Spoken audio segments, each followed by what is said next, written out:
Morning, That's good according to a morning. US position paper sent to G7 members ahead of the call seen by Financial Times.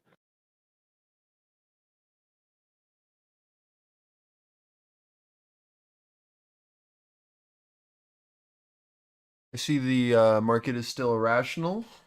Huge for us.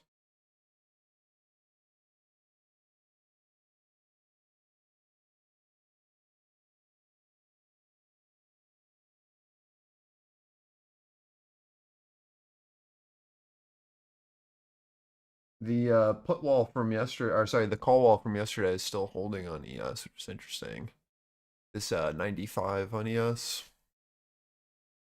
Cool that NQ took out highs. Pretty clear uptrend on NQ still. Thus holding our POC to value area of previous candle on new open, right? On the first and second candle of the day.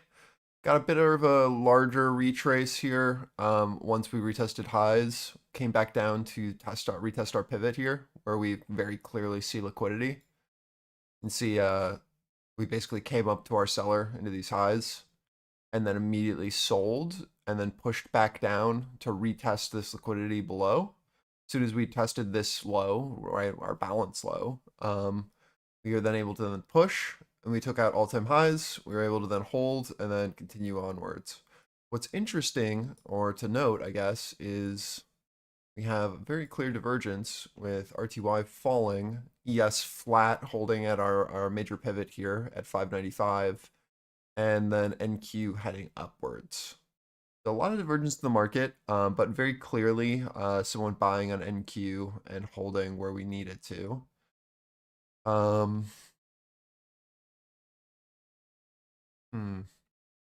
I'm gonna mark our 30-second opening range because I think it's pretty important here on NQ at least. Just with us holding our 30-second opening range was basically our ETH from Globex. So with us now holding that as our 30-second opening range as well as our previous all-time high, that's kind of the line in the sand right now. Okay.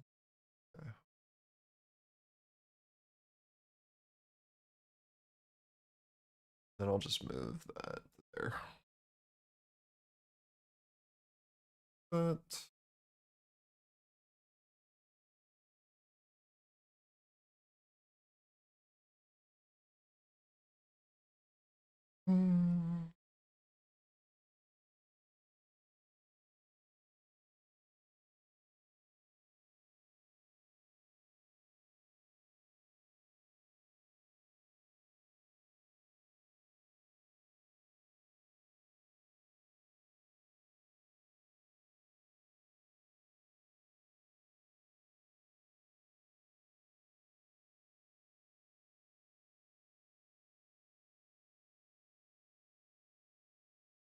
fib target is 90, like 5 right here, 93, 95. I do.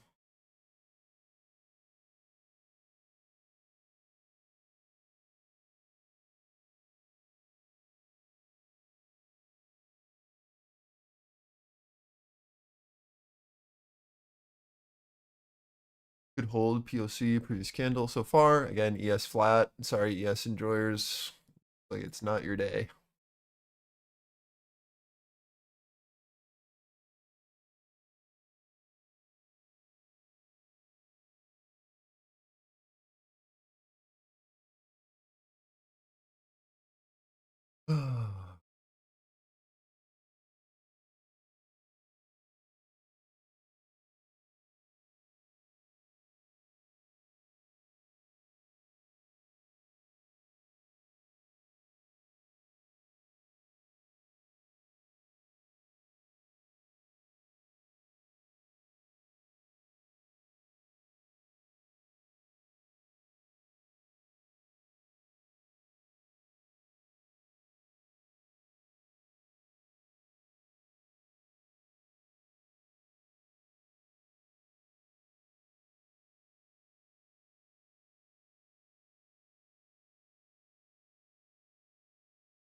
Yeah, it was exactly who I thought it would be. Uh, the Fuentes guy.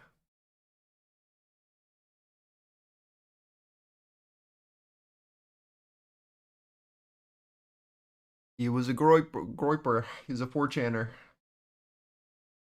Imagine that.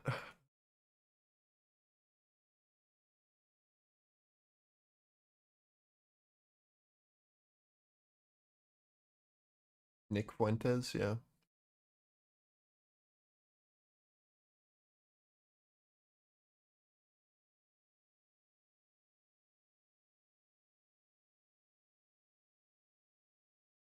So his dad turned him in. He was a MAGA guy from a law enforcement family. Yeah. And it was terminally online, and he wrote memes on his bullets. Just another mentally ill person.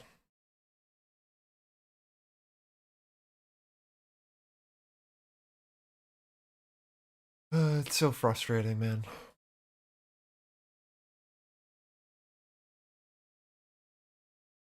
What's crazy is I know that no one online is going to apologize for anything that they've said this week. And it's just all this hate is just going to continue. Crazy.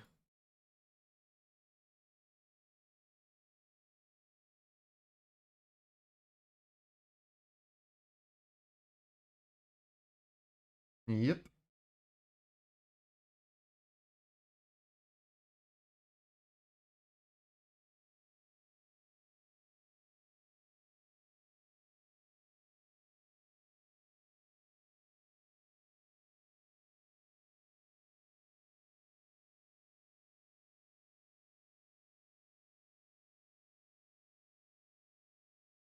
What's up, Club? How you doing, man?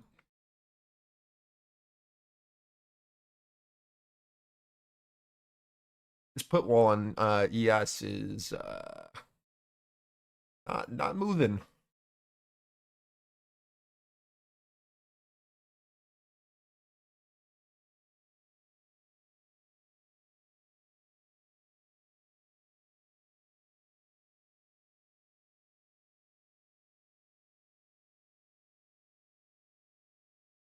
What's up, Darian? I'm all right. How about you? Dono? Hello, hello.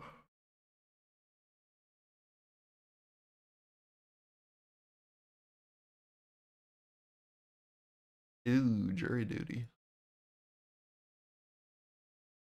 Sorry. Is it at least a interesting case without telling me of what it's actually about? Or is it a... Oh, you didn't get selected? All right.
Yeah, I mean, I could say a lot on that, Jason, but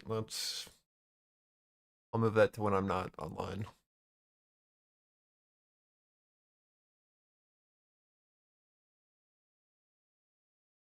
All right, testing ETH highs now on ES. Let's see if we can get through this wall here, our big pivot on ES, or if this is going to continue to hold. You see a pretty clear pop and hold above. NQ holding our first pivot at 94s. I think target is 120 if we continue to hold here for NQ. See if we can get that pop and push. ES finally getting above. It's a big deal if we can actually hold this. We should see a decent amount of movement from getting through this wall and some relief.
What's up, Ark? How you doing?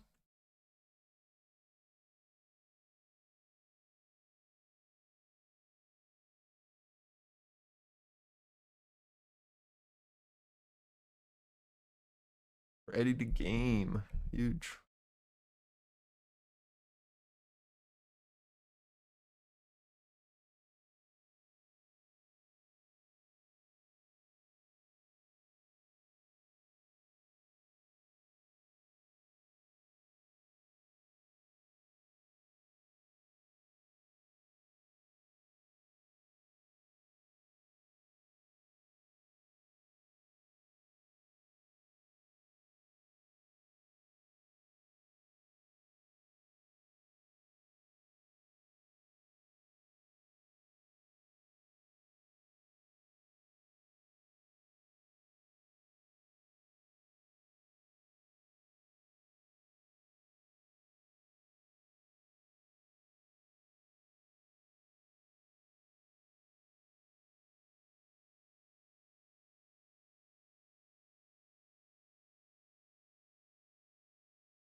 I think we're just waiting on we're gonna be able to hold here on RTY, honestly.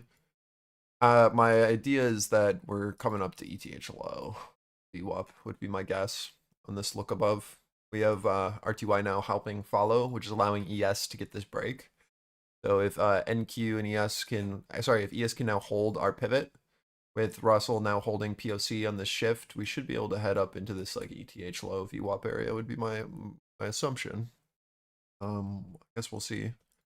NQ just in uptrend, right? So no change there.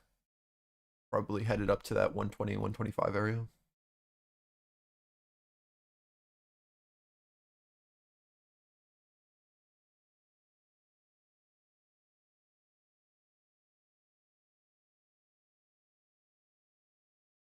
Starting to slow down a little bit, but again, I think Russell will help here as soon as we're showing this interest, and then it'll just be a push to that target up there.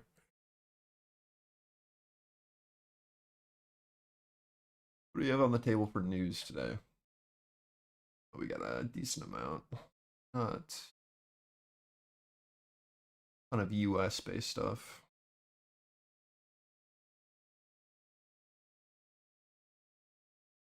All right.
Bar nut options just opened. Huge.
I'm not seeing anything yet that I care about.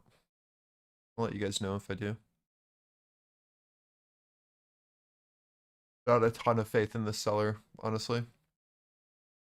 NATO Secretary General Rudd says the Poland airspace violation is not an isolated incident.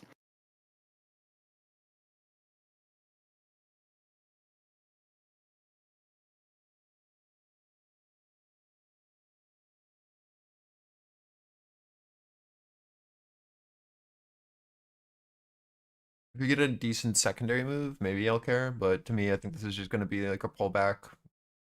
And then we'll look for a bid to step back in and then a pop. I don't know. I mean, this is like pretty low vol.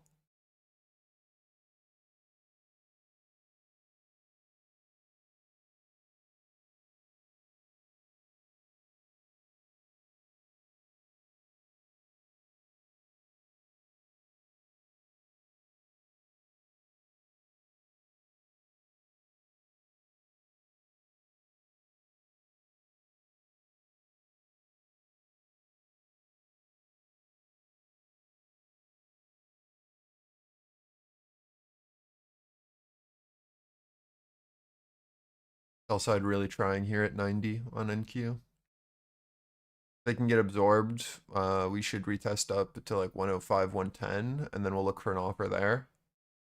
If 90 flips, we need to see sell side show pressure below 85, I think, or sweeps back down to our 30-second opening range at 65. NATO's Rut says that NATO is launching an Eastern Sentry in order to bolster posture along the eastern flank.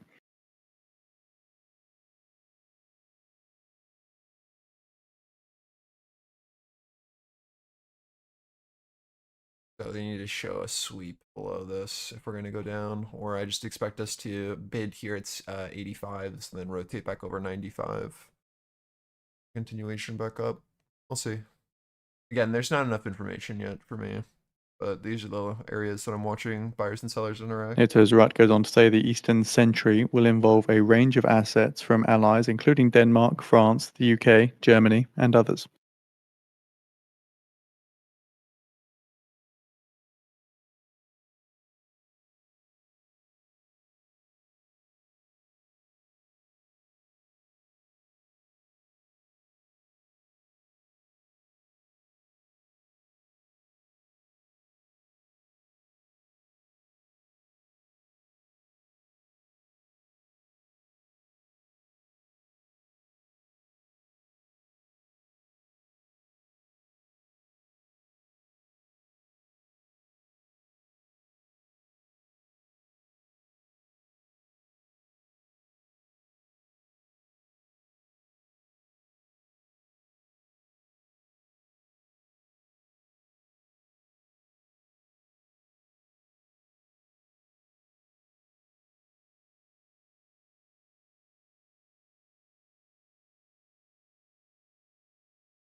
Deutsche Bank expects the Fed to cut interest rates by 25 basis points in each of all 3 meetings this year versus their prior forecast of cuts in just September and December.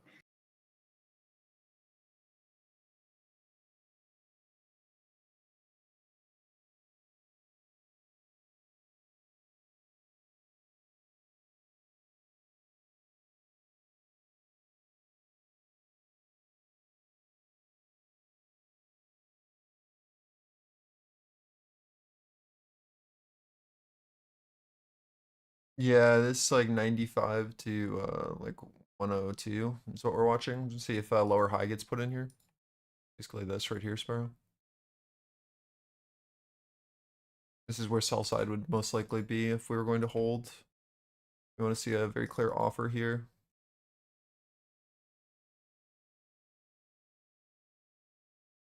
Or this bid at 85 will continue to maintain. We'll trap, and then we'll go interest back up, then we'll continue higher. Right? You want to see like a pretty clear offer into this LVN, and then continuation down below 85 for sell side to sweep for a rotation back down to our 30-second opening range. Or again, like this is just where the bid's going to be at that 85.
Flip cows.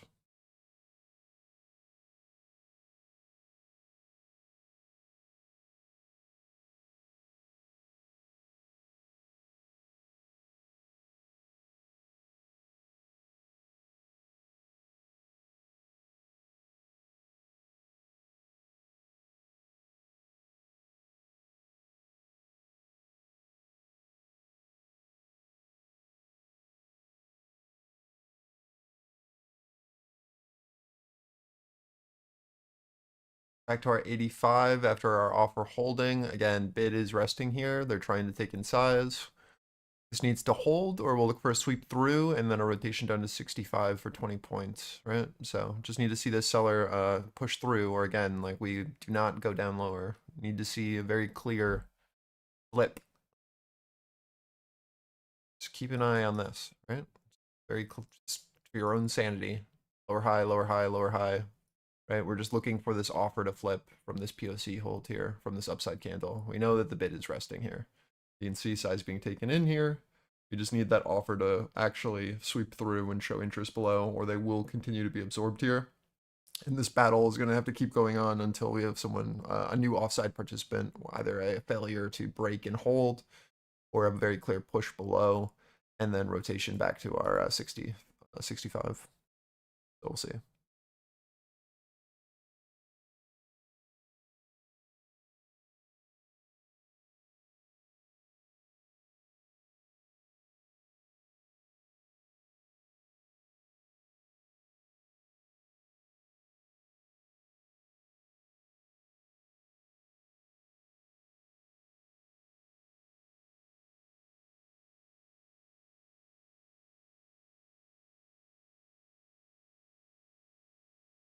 You've got a minute 30 until new 15s. I'm assuming that our move will happen then. Again, 85 still holding. No change there. Very clear size is being taken in there. This is what like our candles look like for this area. Keep that in mind.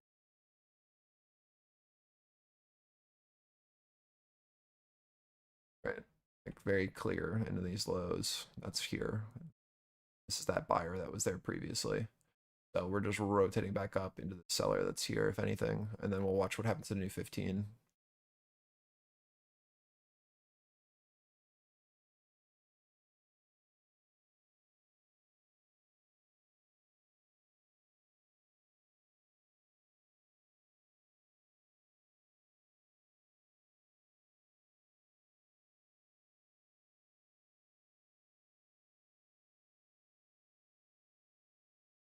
Very similar on ES as well.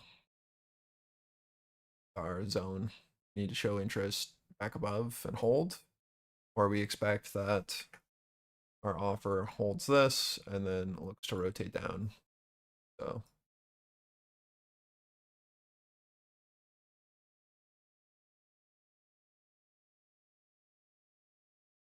new 15s open no.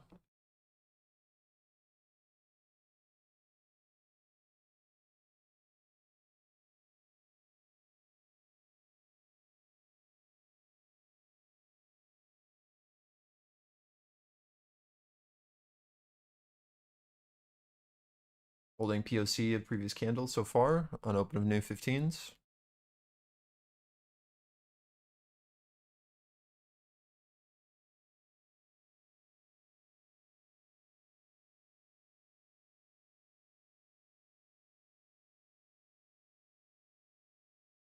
Sell side would need to sweep this thing down very quickly here to trap, or upside looks pretty pretty clear.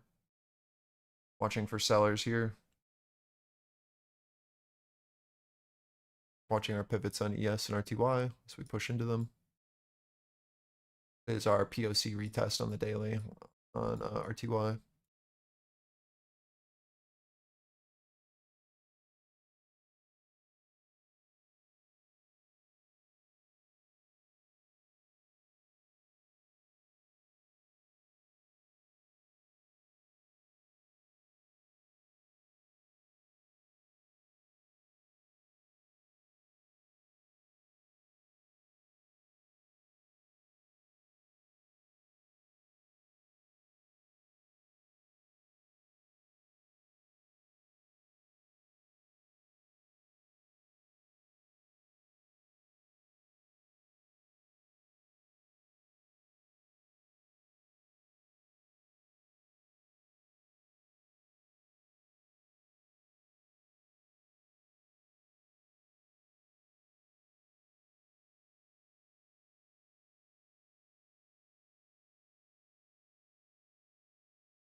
We'll look above and then fail, watching to see what happens here again on sell side retest at 95.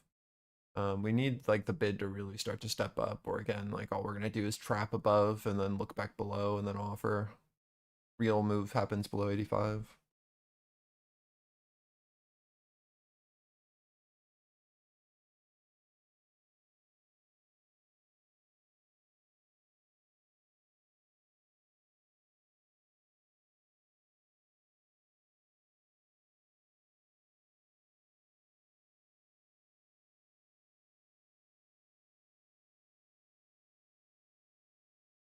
It's the same pivot as before on NQ. Just watching for a potential lower high here off that failure and look above.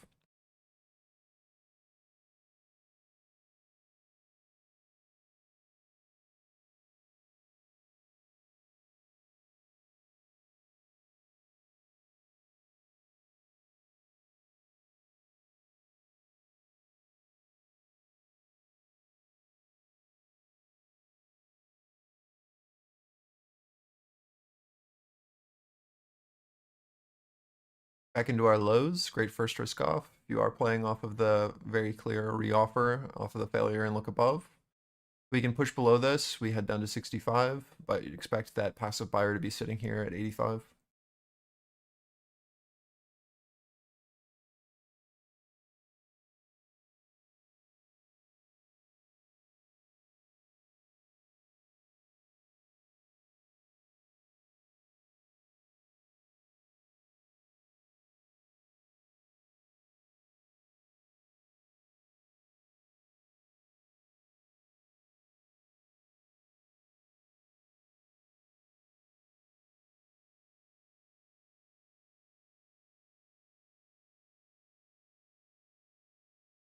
Yes, held our pivot, no change. Looking at lows as well. Russell still holding pivot, no change, still holding pivot. There's nothing that's happened yet. Just a really tight two-sided trading range play with a offer in control on the higher time frame from our actual highs. But again, there's someone really willing to take in size here at 85. So we just need to see them sweep through, and then we should head to 65 very quickly if we can get through this.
I do not like how long this is taking.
So you have people who are offsides now at a little bit below 85 and a little bit above 100.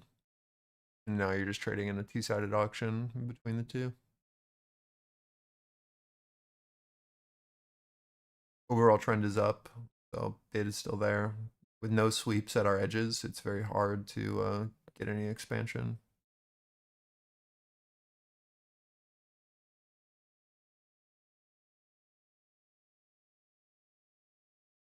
Watching to see if the overall lower highs still are intact.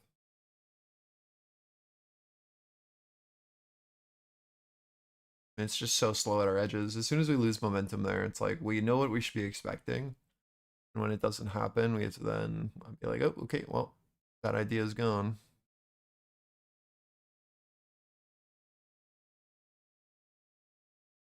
Well, if we're still holding where it needs to, but again, it's just so slow.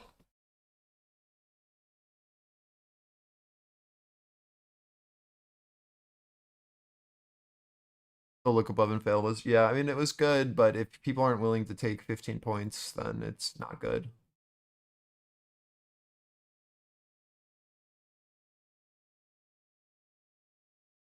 We're watching to see if we get it again.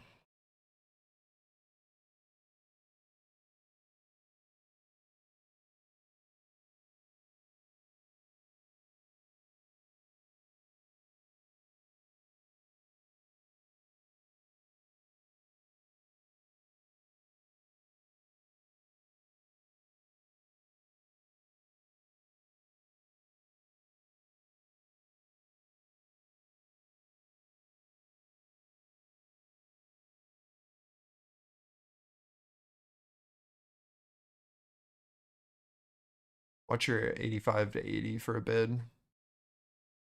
You would expect this. We have this guy who's offsides. We have a very clear top of balance here. We have a buyer who's attempting down into this low.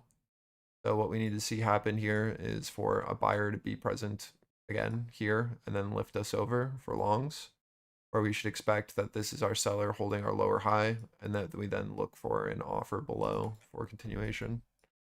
Right, this is just bottom of bow. So just watch for a bid here as we push back down. Because if they hold here and then we pop over, I think upside is much more in play than downside off that failure. That's my guess. But again, it's just two-sided trading. Watching Russell, still holding our pivot, just retesting our lows. And Q's still holding, or sorry, ES still holding and just pushing down.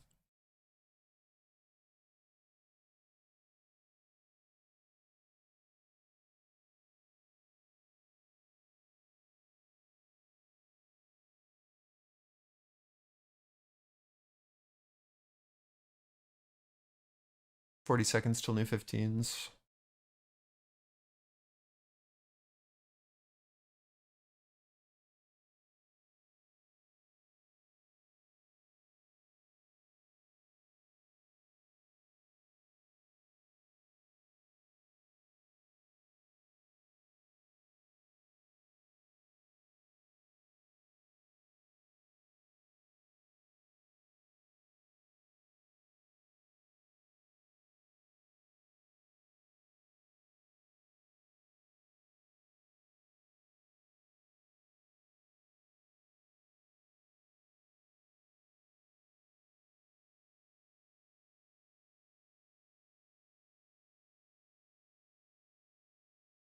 New 15s have opened, opening at 85.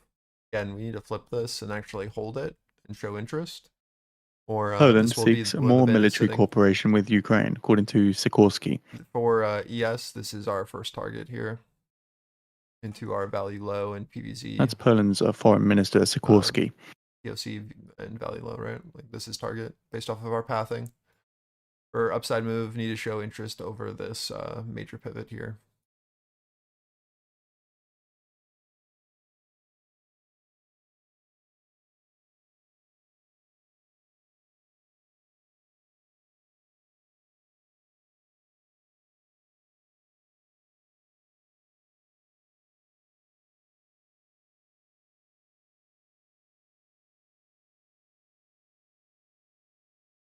Just took off my first risk from 95.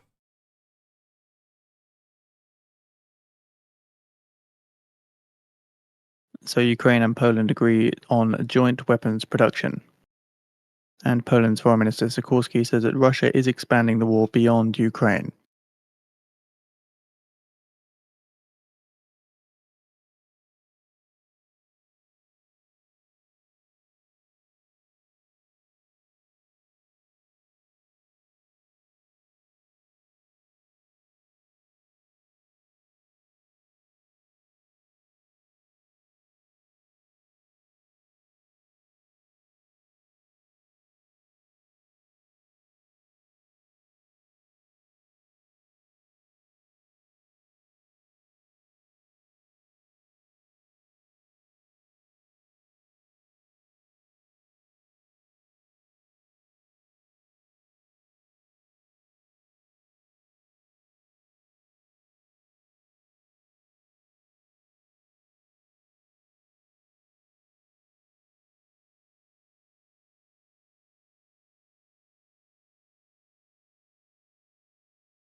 Yeah, sadly it's a 10-point range until a decision's made above or below one of our zones, right? We have it mapped. You just have to either be patient with your trades and let them play, or play the 10-point range.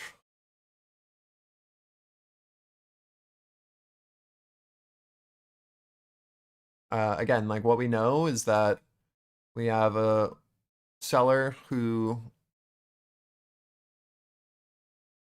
is here that we tested into and rejected off of, pushed back below and did a lower offer. Offer still holding this pivot.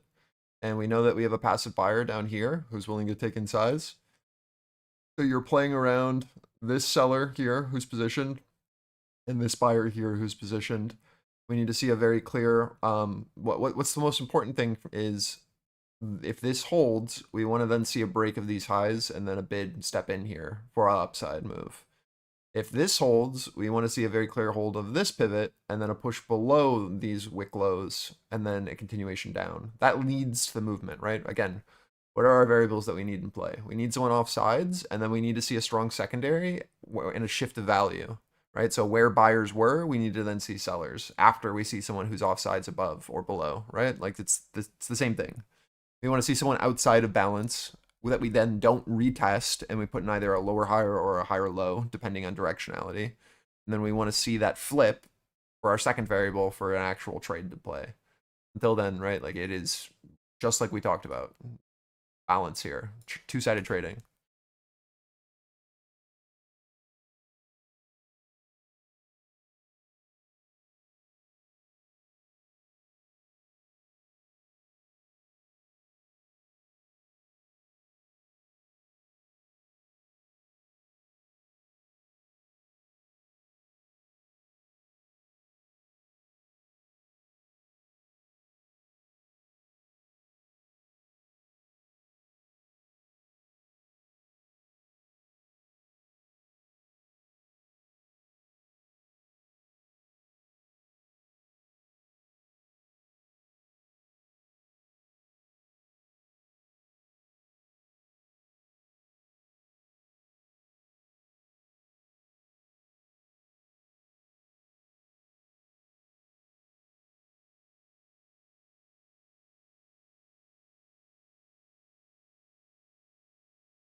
Flip smooth.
I have one contract left here from 95s. I've risked off just into our 80-85 and just looking to see if we can hold this flip for a rotation down or if the bid is able to continue to absorb passively and then pop us over and continue us up. Again, very two-sided trading. Very clearly someone taking in size here, and if sell side can't sweep through, then I don't expect the down leg, and I expect to just get stopped out, break even up into our highs, which is not a big deal. We've taken profit by playing our edges.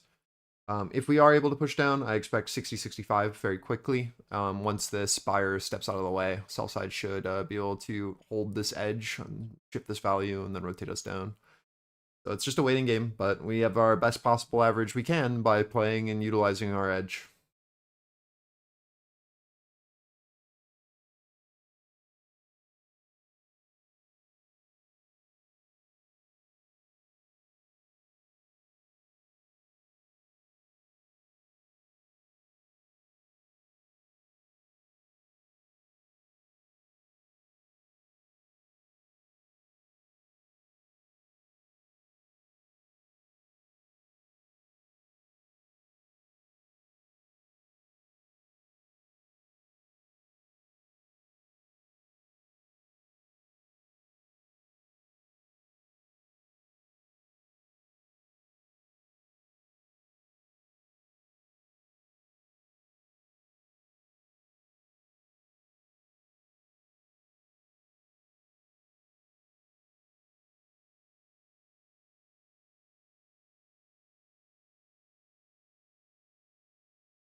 Testing POC of previous candle here. We need to see the seller really show hands, or this guy's going to be trapped in our lows.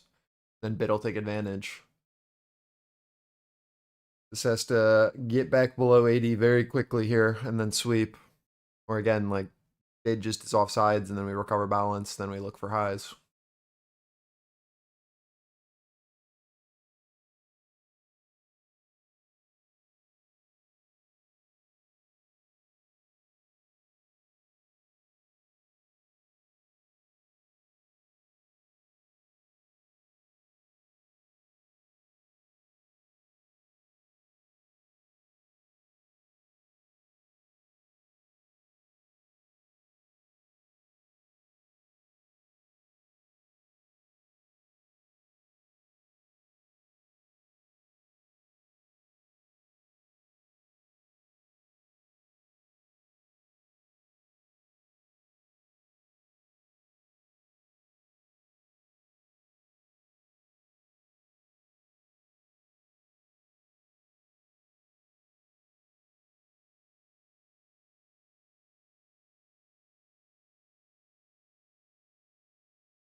Again, like if this isn't clear, you're watching to see if a bid is here.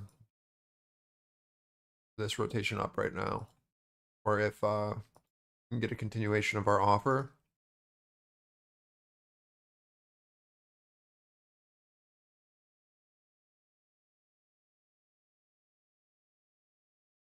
For our secondary PT below.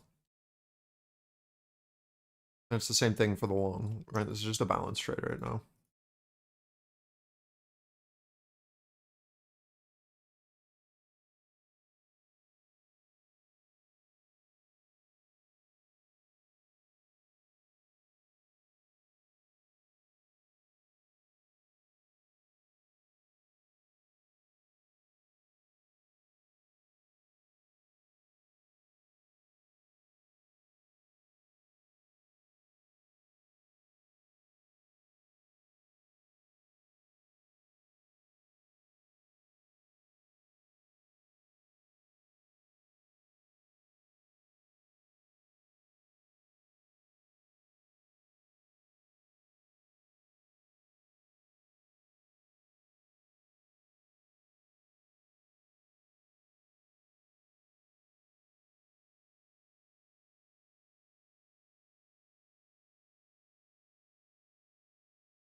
So in 5 minutes time now, at the top of the hour, see the release of the WASD end stock numbers. Wheat end stocks forecast 869 million on the prior 869 million.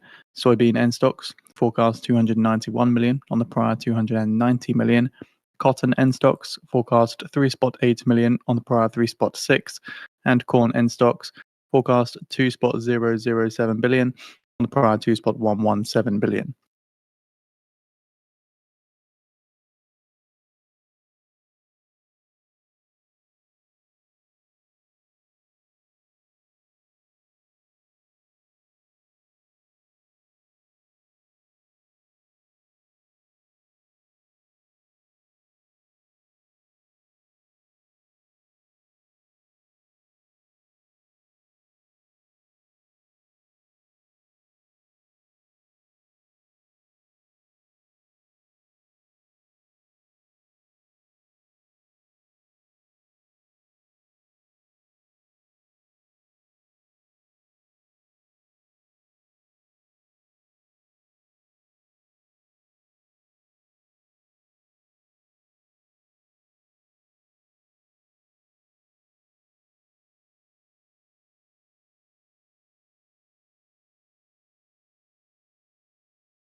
Full rotation after a hold of our bow low, rotation back up into our highs. Let's see if we can flip it and hold, or if we do one more retest of our 85s to clarify directionality. But again, recovery of our low. We know that if we need that secondary, that this will hold our offer. If not, this is where that bid rests, like I was talking about.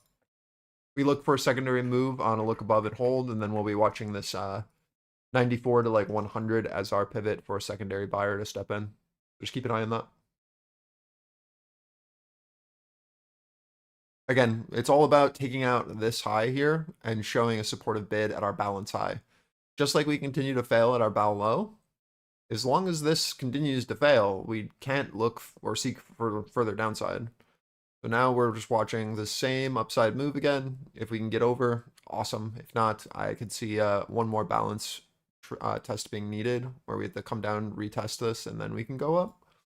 But we'll have to wait and see here.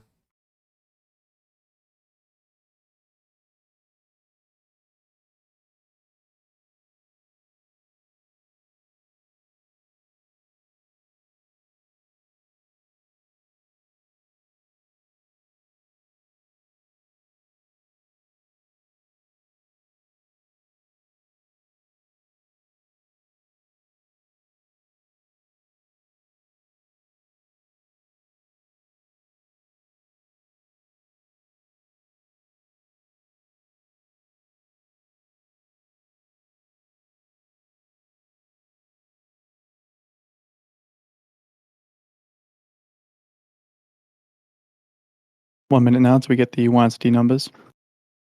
I'll leading with the corn end stocks.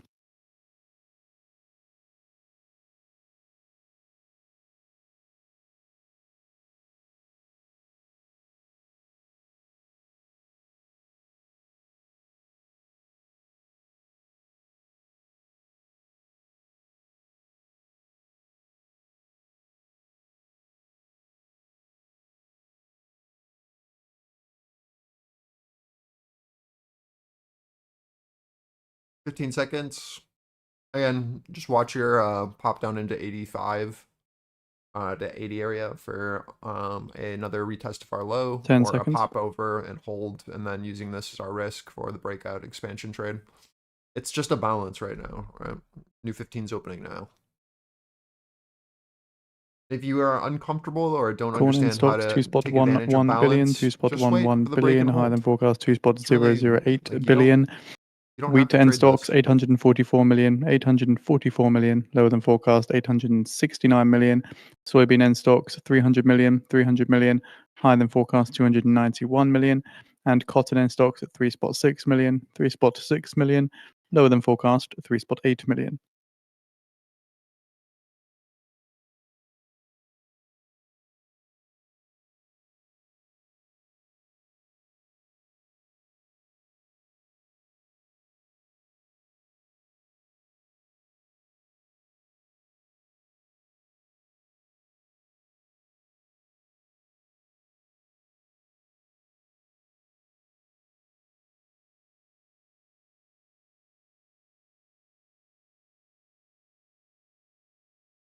Just took off my first risk here again off of a reload from 95 to 85.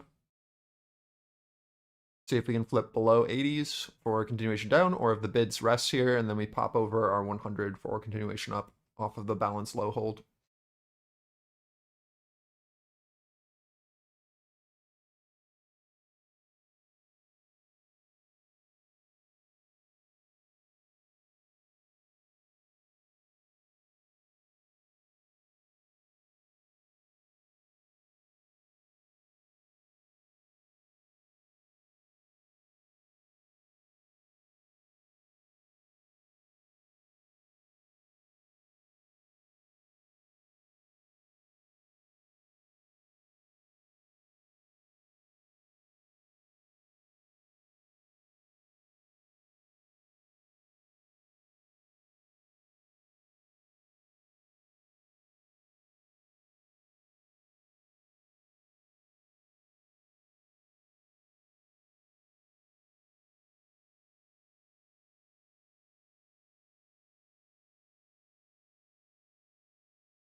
We have posted the WASD September report on the feed for those interested.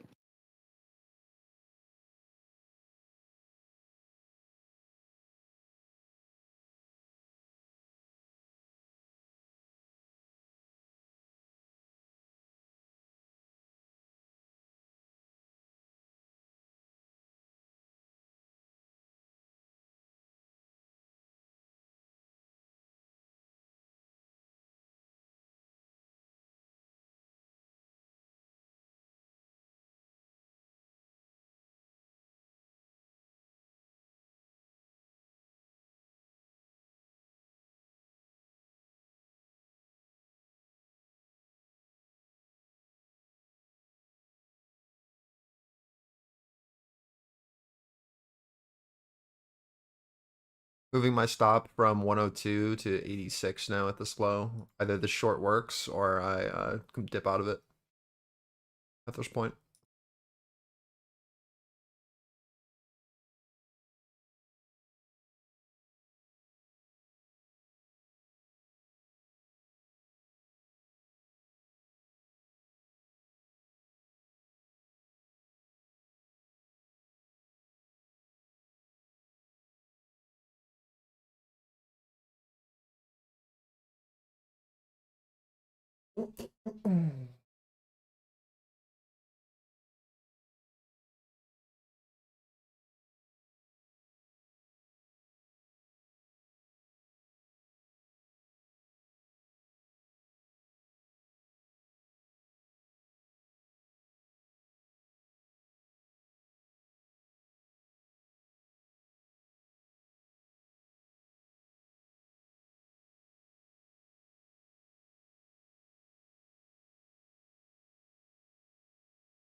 Buongiorno.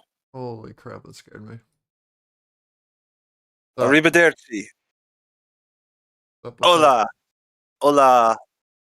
Aloha. Did I wake you up, Sig? Yeah. The stock market's all right today. Yeah. Yeah. Yep. Got your full move up, and now you got your absorption, and we'll see what happens next. Yeah. Bid at 70. So I got a great riddle for everyone today.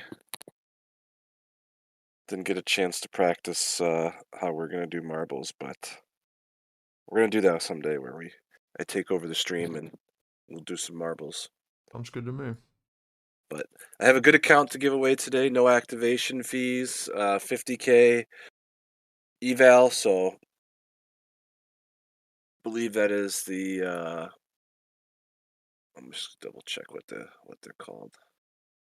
The growth accounts. So I have a 50K growth account to give away today. Great account, end of day. Give you a few minutes to tell your friends to join, and while we're waiting, give the stream a thumbs up and subscribe.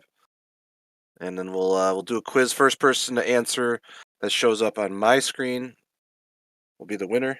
So if two people answer simultaneously, but it doesn't show up the same on people's streams, it's whatever shows up on my stream, which I will take a screenshot and post in the chat so everyone sees it, and then that person will win.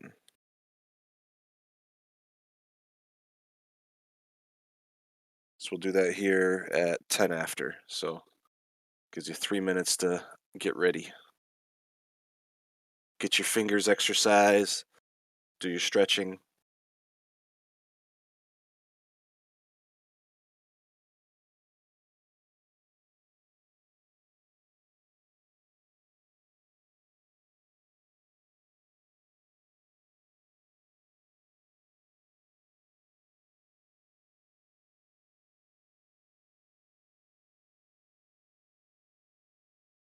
My average on these runners is at 82, stops at 86. Just got stopped there. I'll wait for either a pushback below or a rotation back up at this point. Out of my short fully now from 95.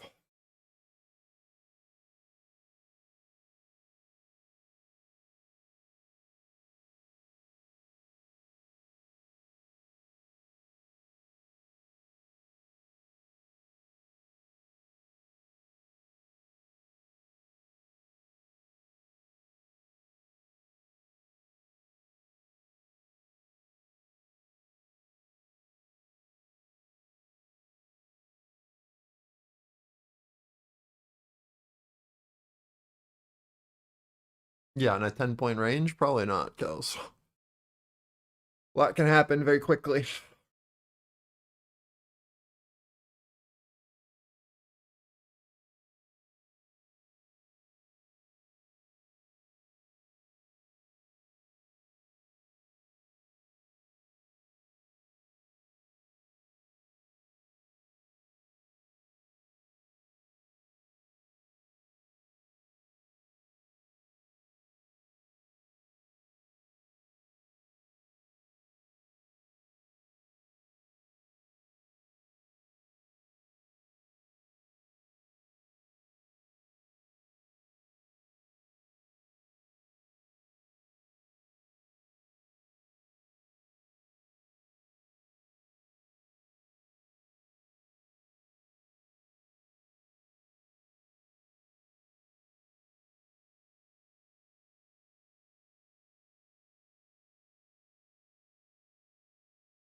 Hello, Willie.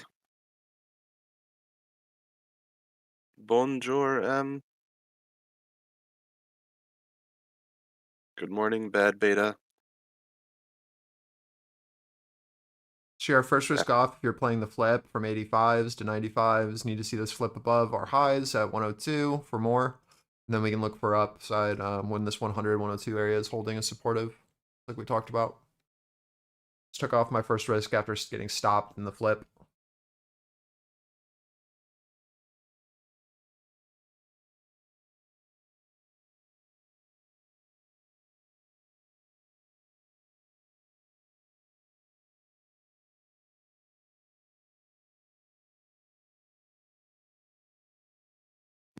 Should we give away some free account? Give away a free account? I think people want to win stuff. You talking to me? Who are you talking to?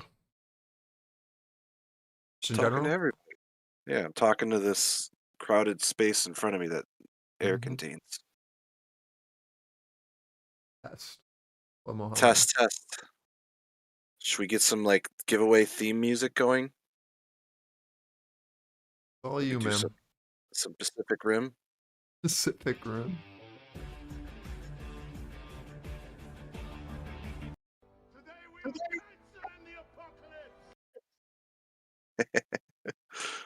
Does that come through on YouTube? Yes.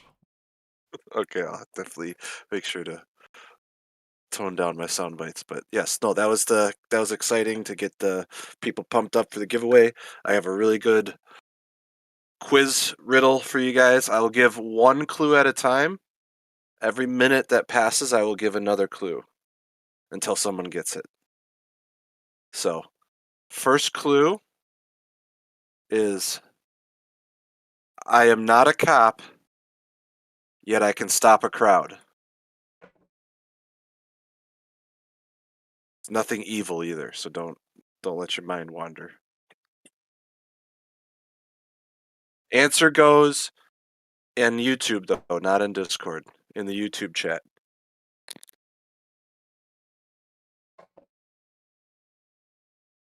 So you have 60 seconds.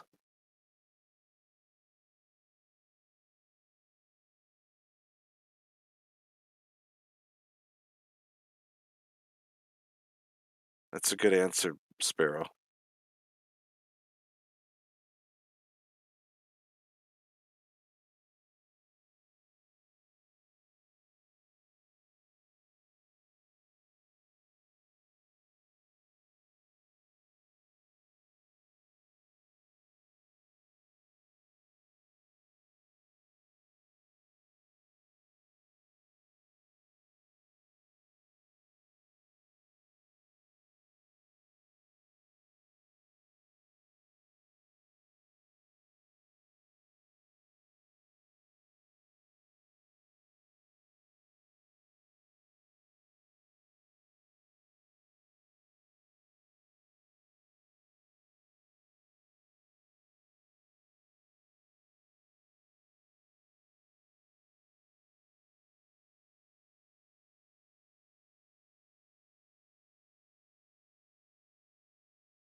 People are giving good answers, but not the ones I'm looking for.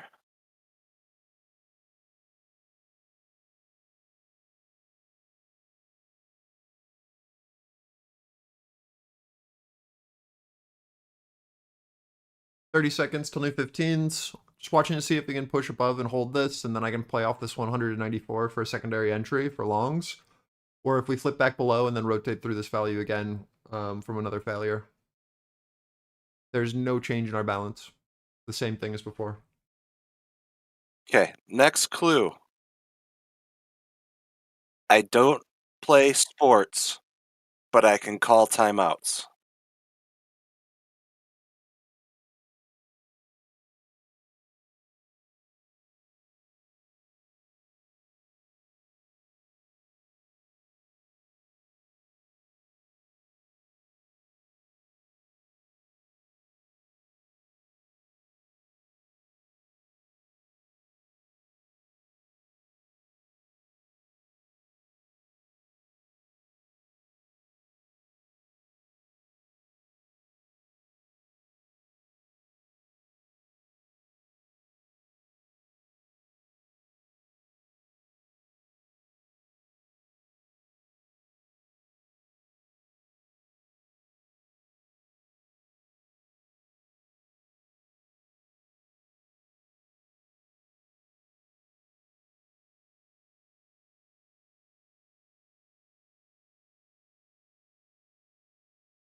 Someone said something close to it, and I'm debating whether I should accept it or not. Sig, I'm going to DM you, and I'll let you decide if we accept it. You'll be the deal breaker. And if it's not the word.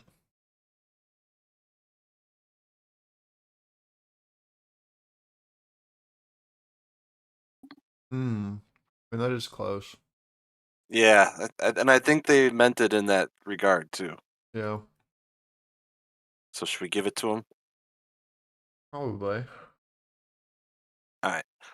Because that's So, 2 words and not 1. So that could be confusing for them.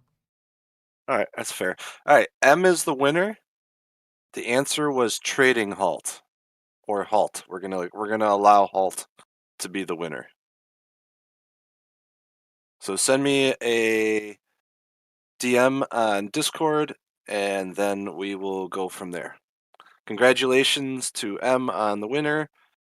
We'll do another giveaway Monday. I will be running that Monday, so stay tuned for that. Maybe marbles will be a great thing to do Monday. So look forward to that. Hope everyone has a good weekend and good luck in your trading for the rest of the day. Thanks, Tom. All right, here's our decision maker, guys. ES coming back up to our pivot here at 95s. RTY coming up into our pivot as well at 4045. We're watching NQ to see if it can hold this retest, or sorry, this pop above and hold, or if we're going to trap again. Looking to see if this bid can maintain here. We need to watch to see if ES and RTY find resistance though into these highs. If we start to see this fall off, we could see this coming down, and then this being a failure, a trap again, and then a rotation through, leading to more downside with ES and RTY then having a lot more room. So it's really important that we see a sustained bid here across the board, or we might trap here again. So just keeping an eye on this area, seeing if we can get this buyer to sustain here and pop, or if this is going to offer and then rotate through. Targets are 115 above, first target on NQ if we can hold this pivot.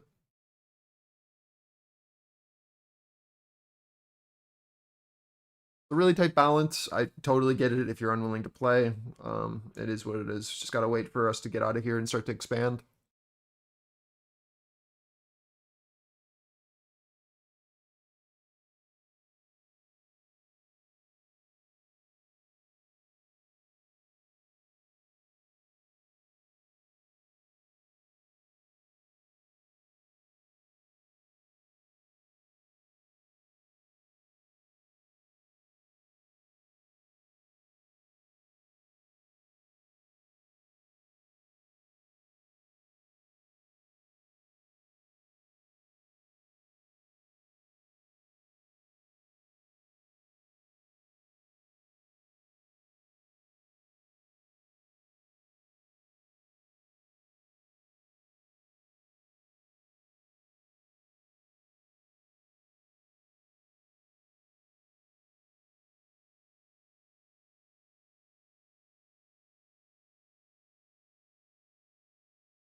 ECB's Nagel says more cuts could threaten price stability.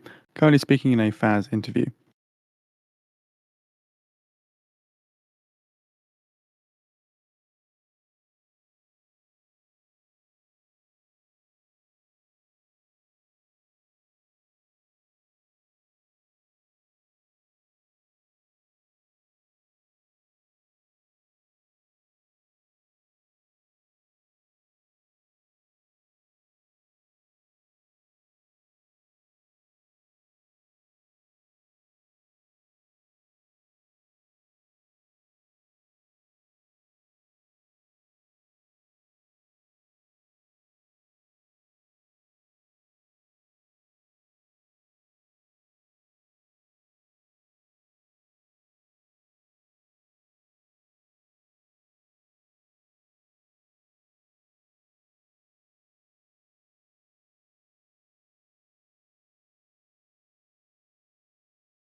Get me out of here, man. Holy.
And the lack of energy up in these highs and lows is insane.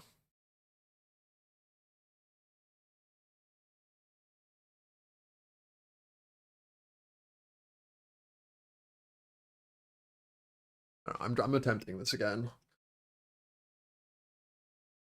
See what they do. If I get stopped again for another like 200 bones, it is what it is. I'll just wait.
Stagnation at highs is so not cool.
About to give up.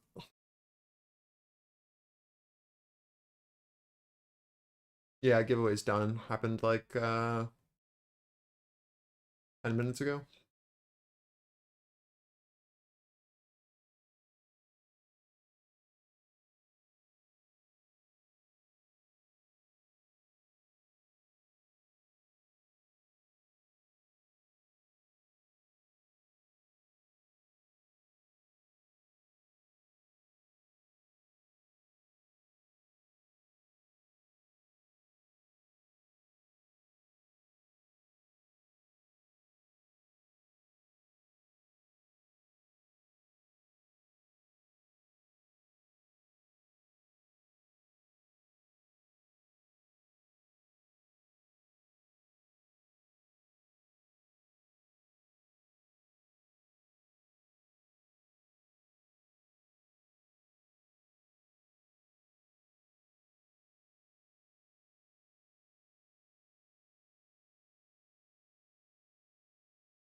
The person M in chat.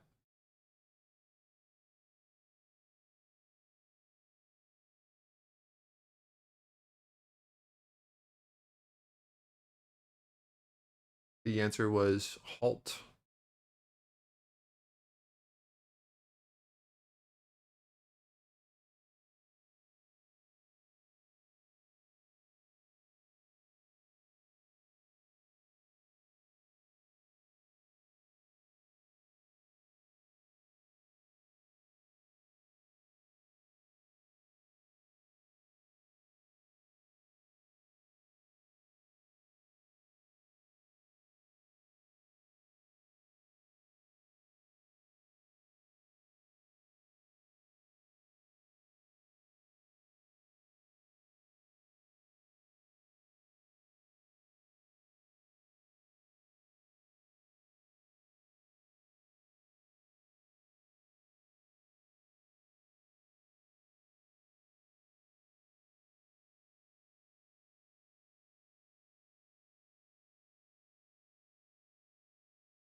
Into our wall here again on ES.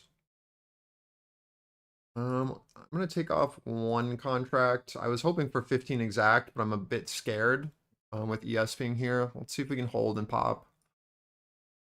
Want to make sure that I'm getting some profit off this garbage trade.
Yeah, so I just want to go over this because I want you to see that I'm doing exactly what I'm saying. I think it's really important that you understand like the flip idea is real and it's something that I do. Just continuously shorting off this 95 and taking profits over and over again into our 85 edge, trying to leave a runner and adding to this position on the look below 80, getting stopped at 85, immediately flipping long, taking profit for 10 to 15 points on the flip back through for the balance rotation up. Try to then long here at our flip, get stopped, see that there isn't any follow through, add back in on the flip back above on our 100 edge, and then rotate up and play for 10 points again. Now in runner. Stop is still the same. It's just a part of it. We're trading very slow today, but our balance is there. And so I'm more than happy to stop out because my profit is higher than my stop out because we're playing structurally. I just want to show the flips because I think it's really important that you see like, yes, trades fail. That's okay. But if we have a system in place and we understand that if this pivot doesn't hold, that we will then rotate back up, then it does not matter, right? We stop, we play the rotation back up, we take profit. If this holds above, awesome. This is our risk, right? This flips below, we'll try to add here. But if it doesn't hold, right, we stop out and then we try along. It's balance high. Either balance high holds or it doesn't. This is an unfortunate stop just because of how slow the market was moving. I needed to give it a bit more flexibility. It didn't happen. It's okay. We make up for it immediately when we take profit on this edge, right? It'll be all right. But I'm just playing structurally and having limits in place and then playing our pivots. Is it the most beautiful trading in the world? No, but it's objective, and that's what matters. Right? And it's exactly what we have here as well. I'm not lying to you. Right? Get stopped, try it again, pushed up, and pushed into the target. Get stopped here, it's okay. We try again, we do the rotation back up. It's just balance.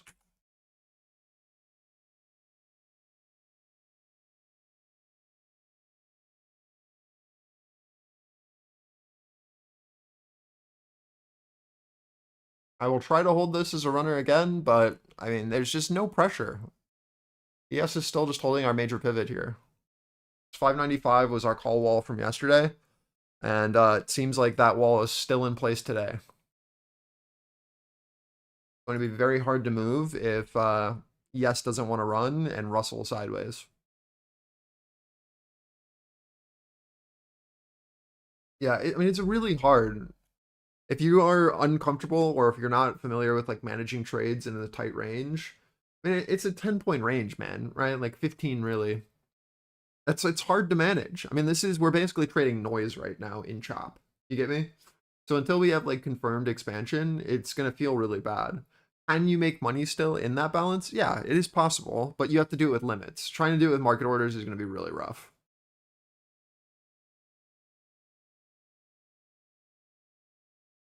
right? Like again, it's objective trading where we have very clear balance. We have an understanding of where we are, where we need to go. We just need to see those reactions at those areas.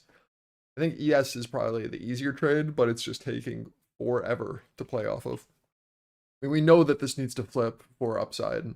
And until that happens, you should just be risking off into this high until we can show interest above the same short as before, right?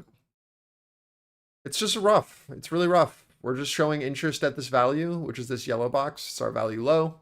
And every look below is just being bid back up and then rotating back up to our call wall, right? And then there's no interest, and then we just do the rotation again. So I mean, what this is telling me is that we still have upside, because there's been no actual ability to push below. But it's going to take a very long time to actually play out. That's what it feels like to me. And if you look at our footprint, I'll show that.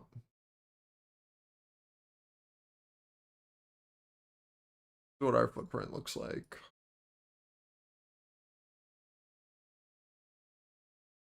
Right? Like all we're doing is taking in these guys at these lows. We just haven't shown enough pressure at the highs yet to really do anything meaningful with it. But there's very clearly someone passively taking in a shitload of sell side. Just the bid doesn't care up here, right? We're still just taking in and absorbing, very passive above.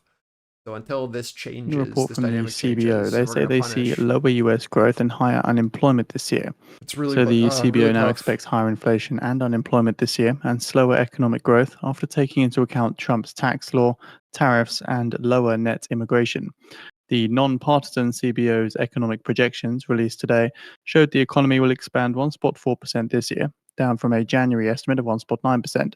They see inflation picking up to 3.1%, nearly a full percentage point higher from the prior estimate, based on the Federal Reserve's preferred gauge of core PCE. It's very hard trading The at report all-time also highs. showed unemployment peaking at a higher rate of 4.5% at the end of the year. Private forecasters similarly anticipate a slower pace of growth in 2025 before picking up somewhat next year. We have posted the CBO's current view of the economy from 2025 to 2028 on the feed for those interested. You done? Everyone wants all-time highs, but when you actually are trading up in all-time highs, it feels terrible because no one knows what to do, right? So we're kind of just like slow grinding and the pressure just really isn't there. We don't have magnets to really go towards. So then we start to be playing around this is where like options become way more important, and we just have to look to see where the walls are on the day. And by walls, I mean like the gamma walls, right? And then that's going to be affect the market the most for targets because we're at all-time highs, right? So we're just going to be, our magnets become where the speculative options positioning is. And so when we have like walls like this on ES at 595, like they hold until someone can actually flip or there's some sort of difference where we can actually break through a gamma wall and then we can get a little bit of a squeeze going. But yeah, trading all-time highs feels terrible because we're building out structure as we test.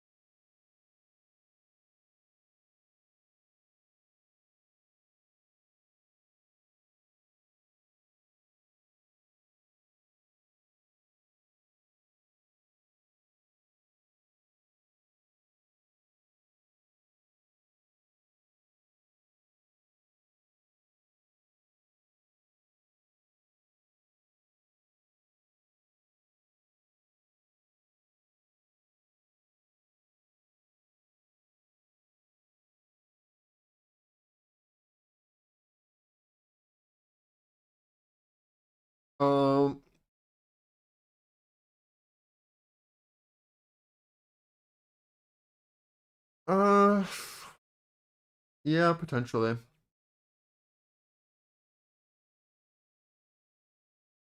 I need to see a bit more size, Sparrow. I don't want this to happen again, where it's just like we just like flirt below it for 5 seconds, or not even 5 seconds, literally a millisecond, and then pop down. I'm hoping that this is enough of a trap above now, that if we look below, that we take out lows pretty clearly. But again, like I need to see more.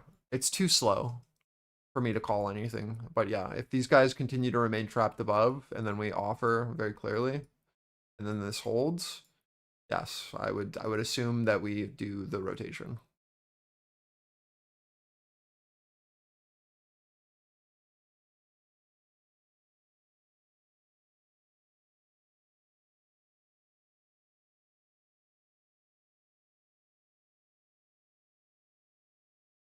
But again, like all we're doing right now is rotating between, we're doing full value rotations on ES, right?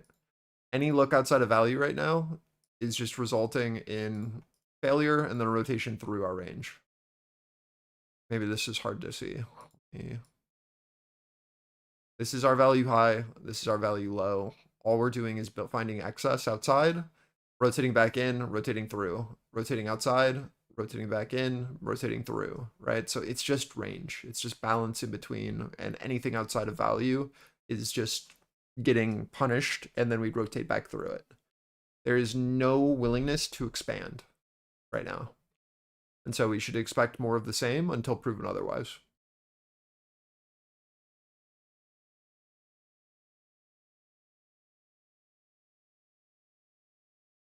Giveaway's over. It was at 12 to 18.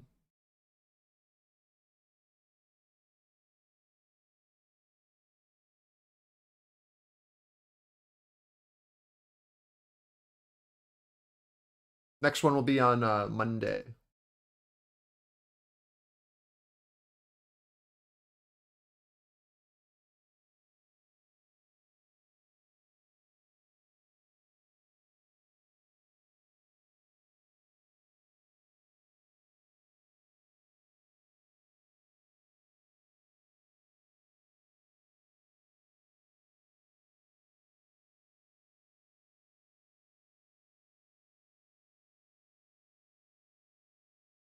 All right, I'll be right back.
RTY, perfect low at our bottom of range, rotation back up. No change here on ES either in our balance.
in 10 minutes' time at the top of the hour, we get the weekly Baker Hughes rig count numbers. Oil rigs saw a prior of 414, total rigs a prior of 537.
No man's land right now feels like. I mean, we're holding where we need to. We're holding our balance high, but there's just it's there's nothing above, right? Like 1550 is our high. So it's like, are we taking it out and going to continue, or are we just going to chop around here and build out more structure? I don't have the answer. But with us holding our bell high, we have to assume up until we flip it, you know?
In 5 minutes' time now, at the top of the hour, we see the release of the weekly Baker Hughes rig count numbers. Oil rigs prior was 415, total rigs prior 537.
Into our target here, 15 to 120. Either move stops up or take risk off. See if we can get the push and hold. Need to show this flip over this 15 to 20 for more. This is full target from our hold of our balance high. We can flip this and hold. I think we can see a bit of some excitement, but need to show interest. Same thing on ES. I want to see ES over our wall for this move to have validity.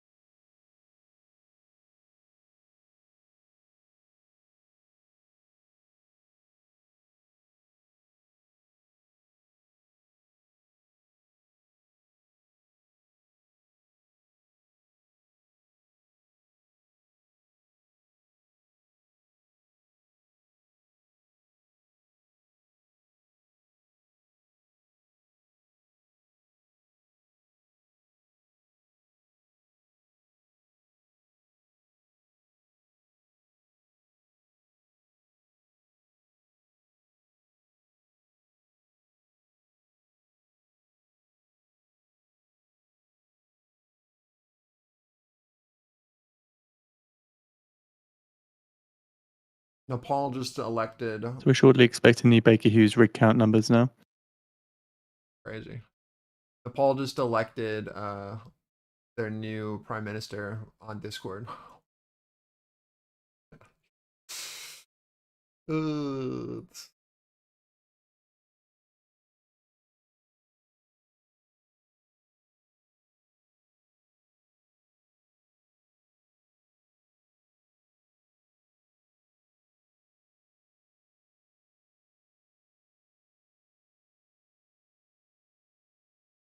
It's a really cool write-up if you're interested.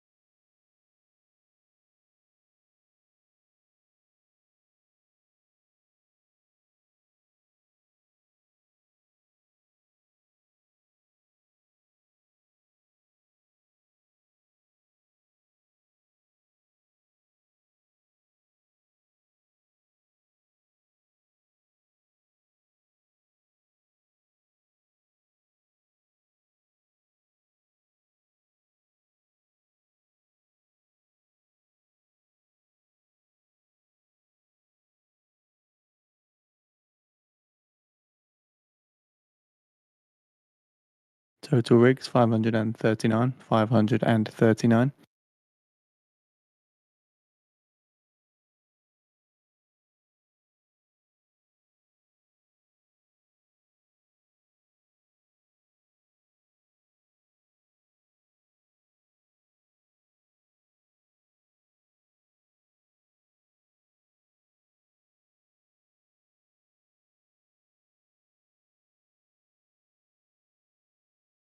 Candles. Yes. It's so gross, man.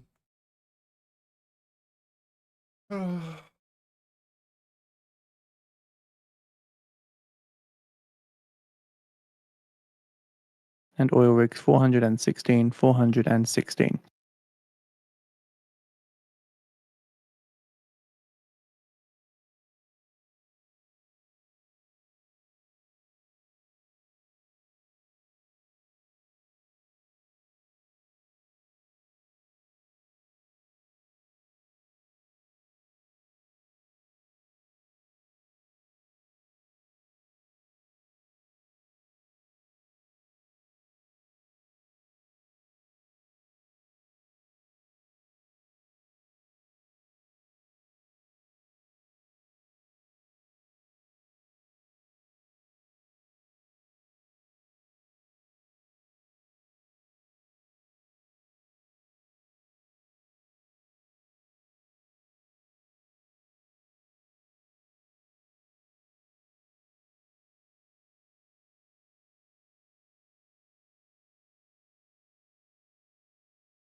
Did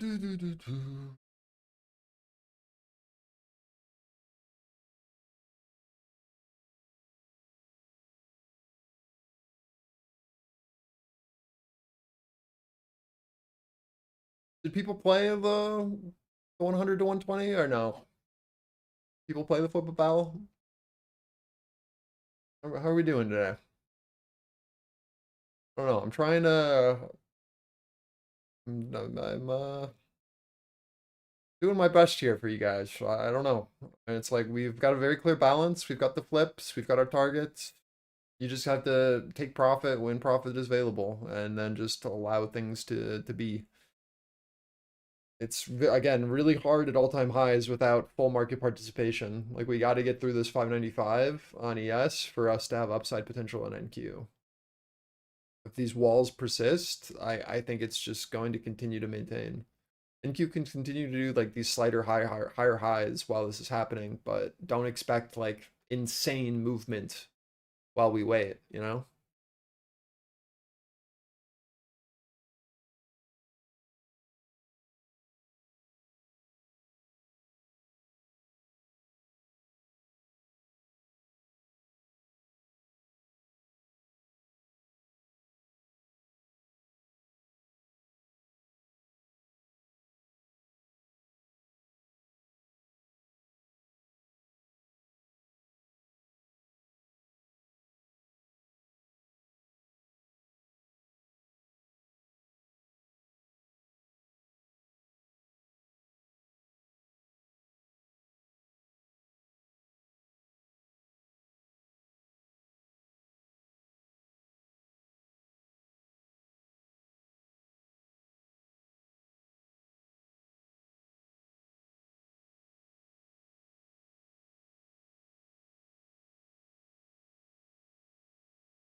Yeah, I don't know. I mean, it's not looking too hot. We'll see.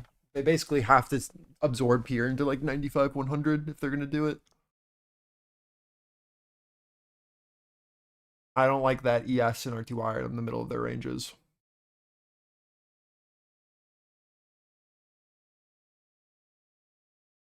So I put this fixed range on just to give perspective, but like what you're watching is failure above balance, failure below balance, and now we're inside balance, right?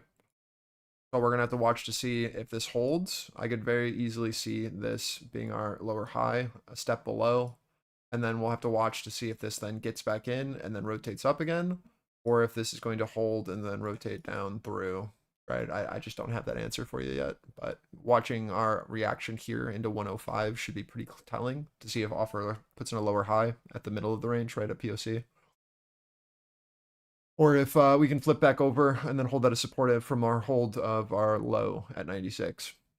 Right, if this holds the low and then we pop over value high and show interest, that is pretty good sign for buyers. But we got to see it first, right? It's just that we're still just holding where we need to as we build this out.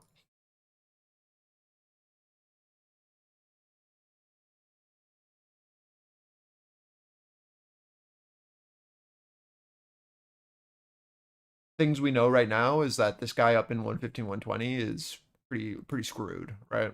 That's all the information that we have right now into our target.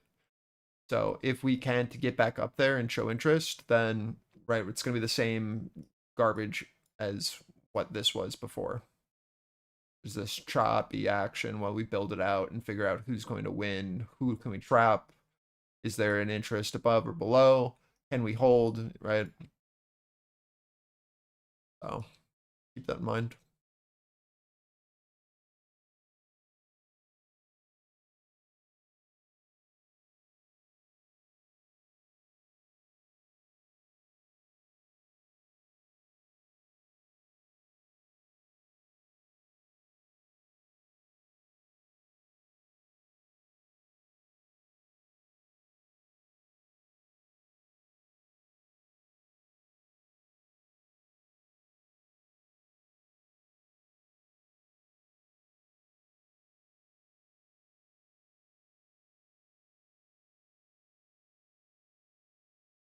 Man, I'll say it again, but Mario really chose a great week to take off.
Fake reviews.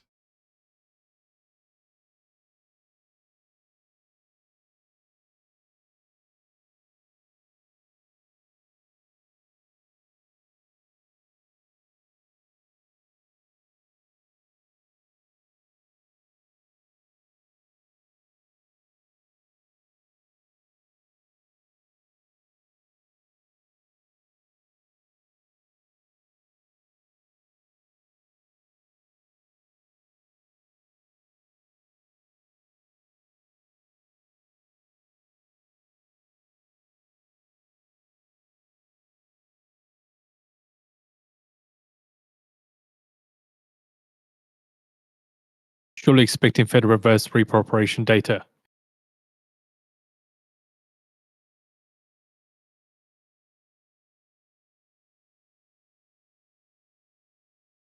R2Y testing our highs here again. See if we can pop. Yes, again, testing our wall. See if we can pop. NQ trying to build above into our value. I try. See if it holds or if we can flip this.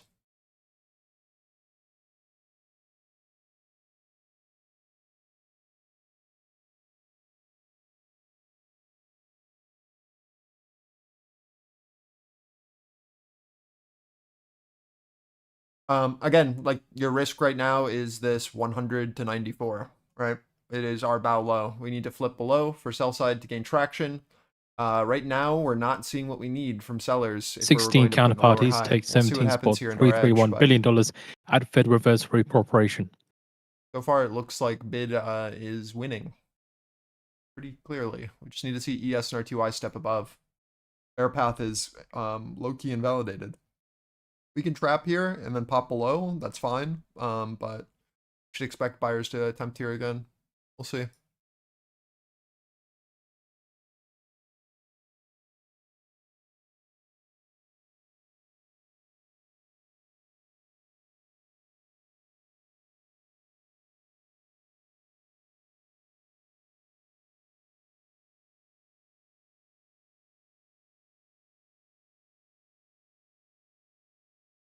We really want to see ES and R2I out of here, man.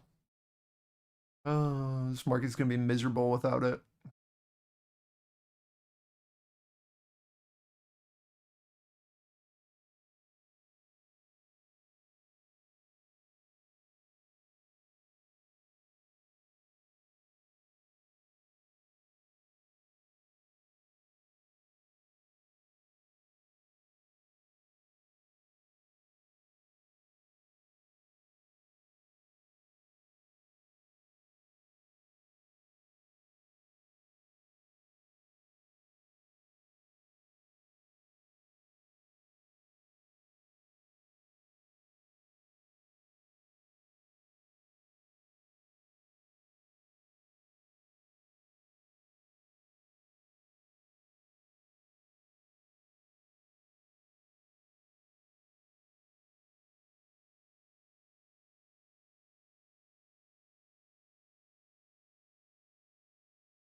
Holy, Russell looking above.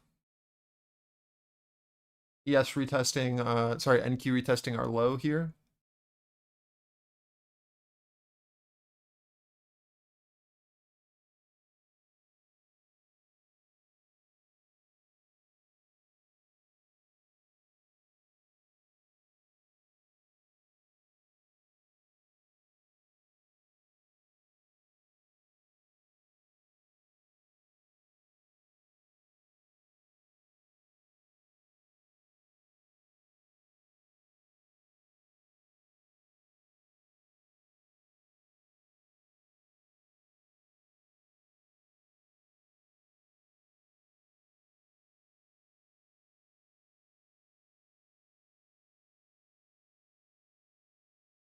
I'm not seeing anything that I want to be playing around on NQ right now. Like the bid is very clearly here, but offer above is still solid. This Russell look above is interesting, but I'd like to see a retest ideally, and then a break. This 100 to 94 is still your best bet for longs, but we need to see more. It's not incredibly convincing as of yet.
I'm just going to delete to prevent confusion, but nothing has changed about that idea. I just don't want to continue to move it over. I'll make it a single piece.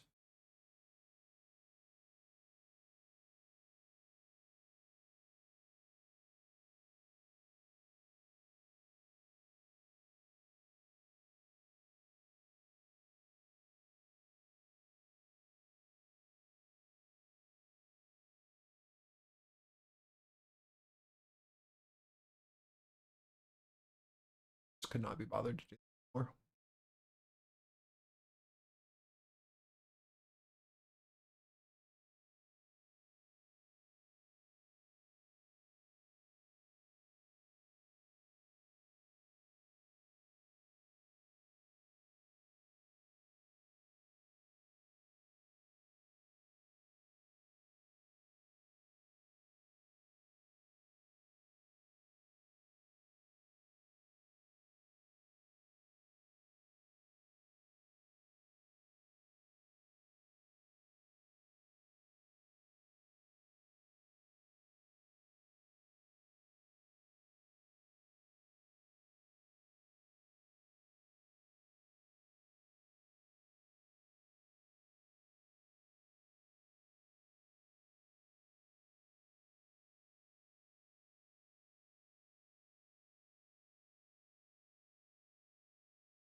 We just finished lunchtime. Yeah, did you watch the MMs head back into office? What'd they eat, Sparrow?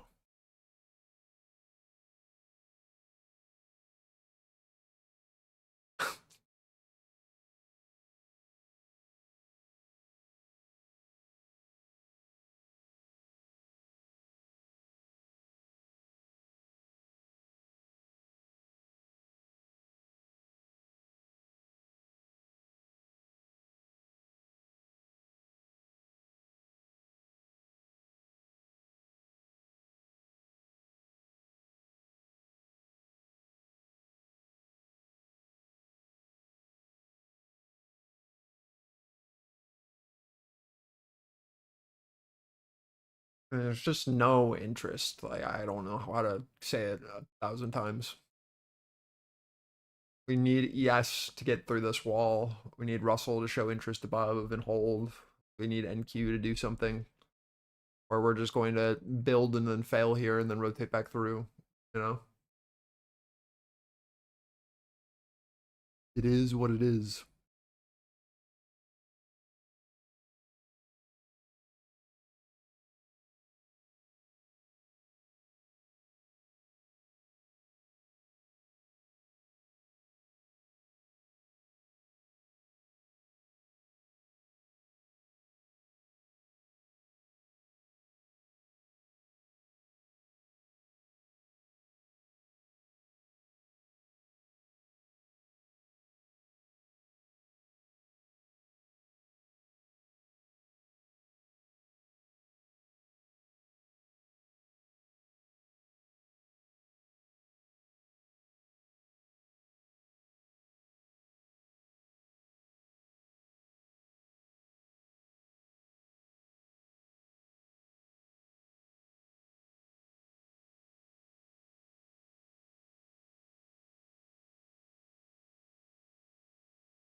No.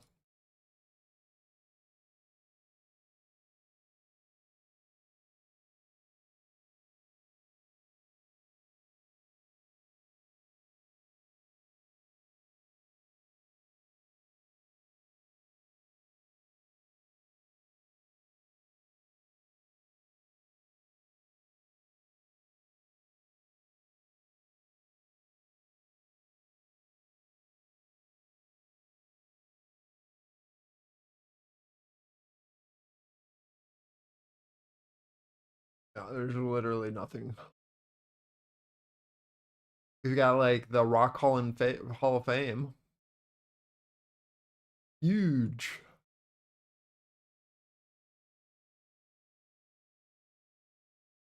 I've only been in the entrance of the Rock Hall of Fame, by the way.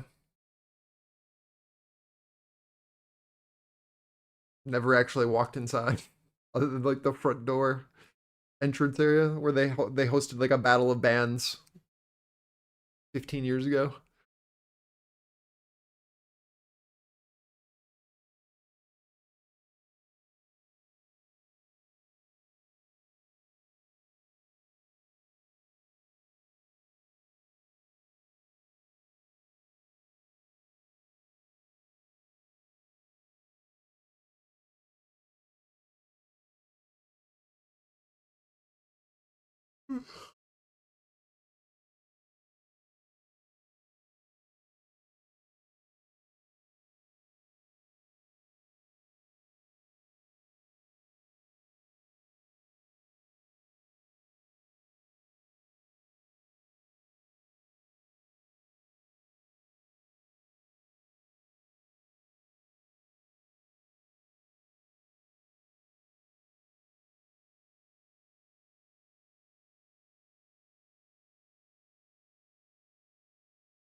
Later, Sparrow.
Just following our pathing, guys. Again, we have to show interest over this pivot and then pop if we're going to go up. We did exactly what we thought we would, which is, again, go for this liquidity into our low, bid over 100s, flip, and then rotate up to our value high area.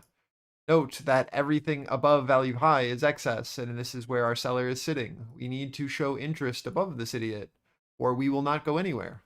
So this is your risk off, right? We're hoping that this liquidity at our lows is enough to actually show interest above now, but this is it. This is all we got. I need to see this participant here for more. And then we need to be able to take out highs, or there's not much else to do. This is our look below value and failure, our look back above value, and then our rotation through. Right? That's all we got. That's all we've got.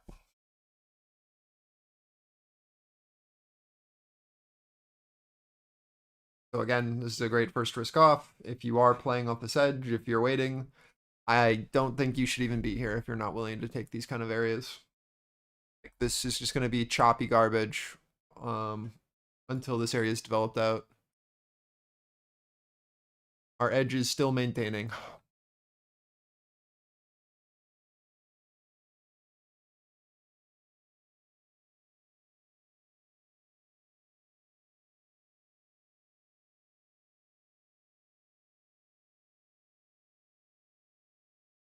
It's our first look above on ES. See if it can actually bid above and hold. It is so important that Russell, ES, and NQ all show interest at the same time.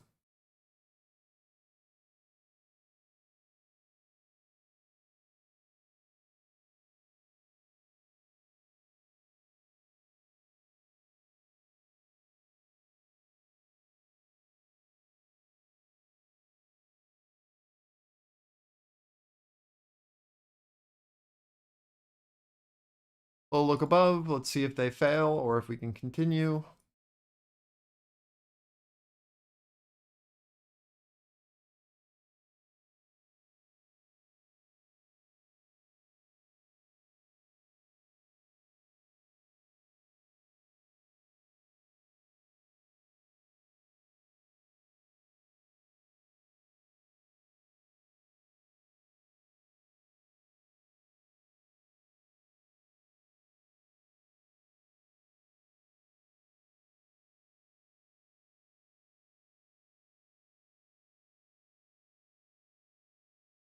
So far, sellers taking in size here. Offer sitting like 110, 115. See if we can get over or if this fails. I don't know. I'm just in a runner.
Again, this is second PT from our hold and flip.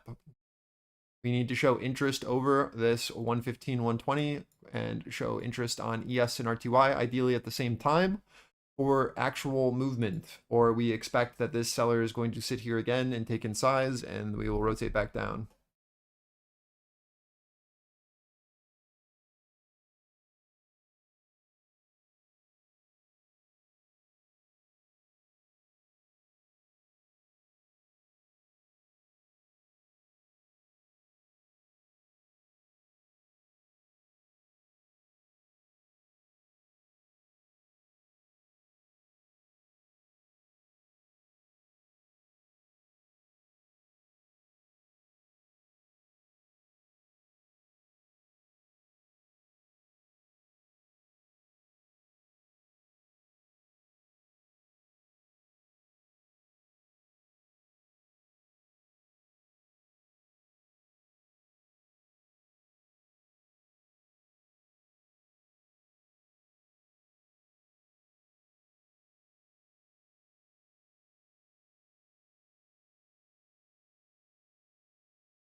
I'm flat here until proven otherwise. If we can get the pop above and hold, I'll look to add again and then play off of POC of this candle. But I only had one contract left, so I'm taking profit into 120 again.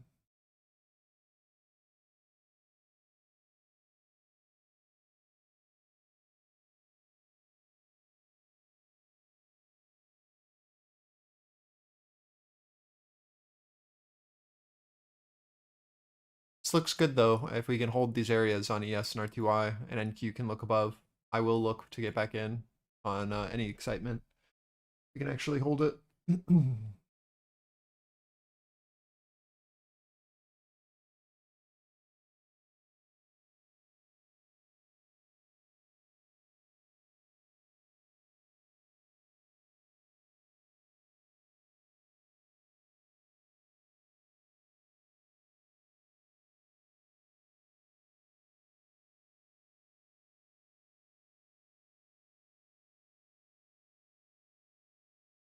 Yeah, exactly. Like, you have to remember what happened the last attempt. Look at what's happening into these areas. There's no interest to hold, right? So like if we're going to hold, we need to hold our value edge, right, as our resistance for continuation down. But when we see stuff like this where we look above and then we don't see that secondary interest, like we have to just assume that if it pops back over, that this is then going to be the bid. That's the entire the premise, is that it's just a look for liquidity outside of value. And if there's no follow through, then we look for the rotation back through value. That's all it is. It's the same thing that happened in the last attempt, right? Like there's very clearly buy side liquidity here. And so all we were looking for was for a look through our pivot and then a look back above for that confirmation, right? That's why this area becomes incredibly important on the look below, because this is then going to either hold our offer or we're going to see that secondary participant step back up. You get me? So you don't have to enter into these lows. You can just wait for the look above and then play this as your risk, right? That's the whole idea, is that if sell side was serious, they would hold this balance pivot as resistance for the rotation down. That look below, though, is that seek for liquidity. So as soon as we see that, right, that is, remember, go through what I always talk about on our checklist. What are we looking for first? Someone off sides, right? So that is our first check, is that if this person, if they can't hold below and we see that secondary bid step in, this guy can be punished heavily, just like this guy above was punished heavily, right? So we have to see that follow through and that secondary seller step in for us to then hold and maintain our pivot for the lower high. If we don't, then I'm assuming that we're going to rotate back up. It just is what it is. I mean, delete that.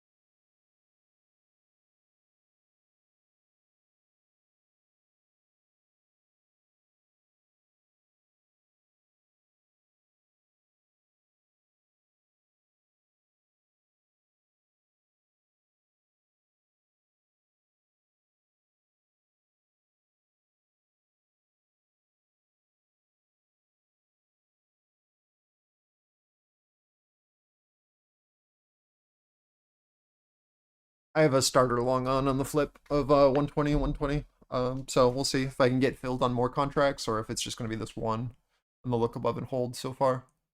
I could definitely see a retest being needed. We'll see. ES is holding where we want. Target 600. That's where our call wall is.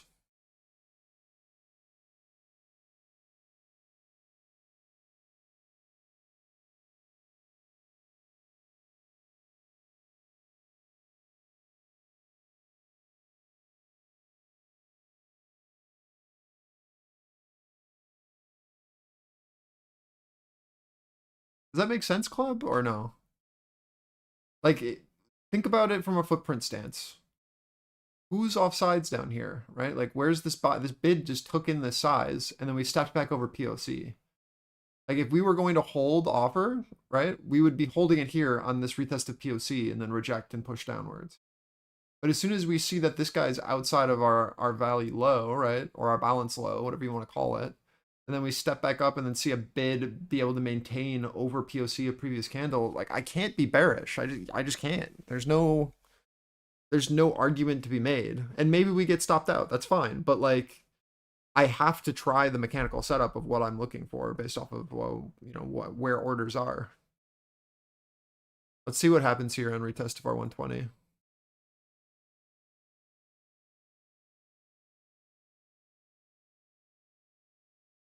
And it'll be the same thing here as well. Like, can we maintain on this edge? Or do we look below and then fail and then rotate back through, trapping this participant? I don't have the answer. It's new all-time highs. Like, well, we're playing it as we go.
Phosphor is what am I trying to say? Is trying to step down so drastically here, but kind of failing. Just waiting. ES and RTY are still holding our pivots, so it's hard for me to be incredibly bearish here. But NQ is definitely trying to step down here on the look below 115s. I just don't know if they succeed. And even if they do, like, it's just going to be a retrace back down to 110. Just waiting. It's very hard for me to invalidate the long idea for continuation with RTY and ES still maintaining. Like, structurally, nothing has changed other than NQ buyers just stepping out of the way.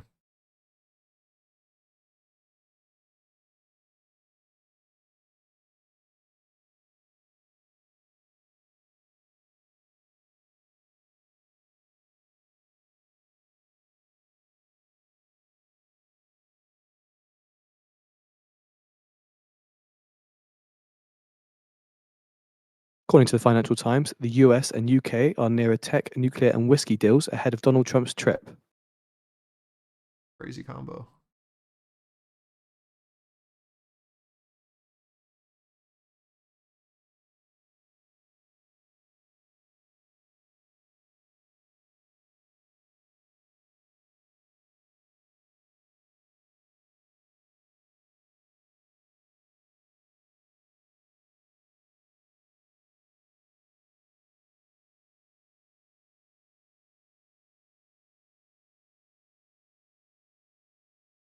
So a bit more into the Financial Times article. The US and the UK are rushing to finalize deals on nuclear reactors, artificial intelligence data centers, and whiskey ahead of a state visit to London by Donald Trump's overshadowed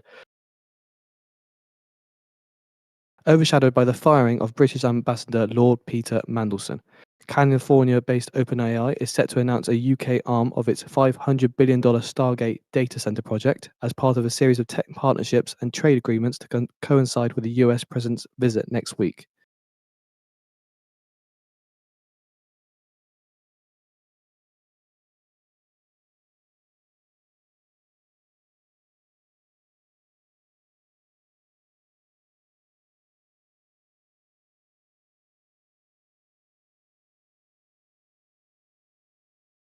The article is on the feed for those interested.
Russell leading up, almost at our next target here at 4091. Yes, still holding our pivot.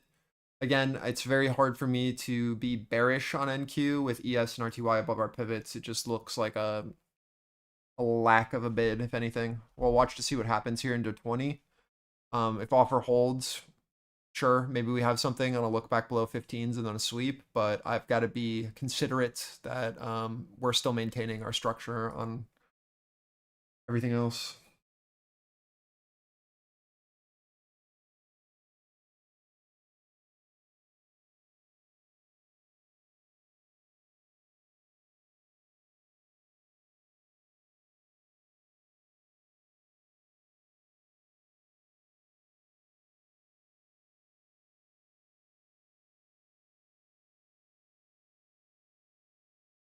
Just gotta wait it out.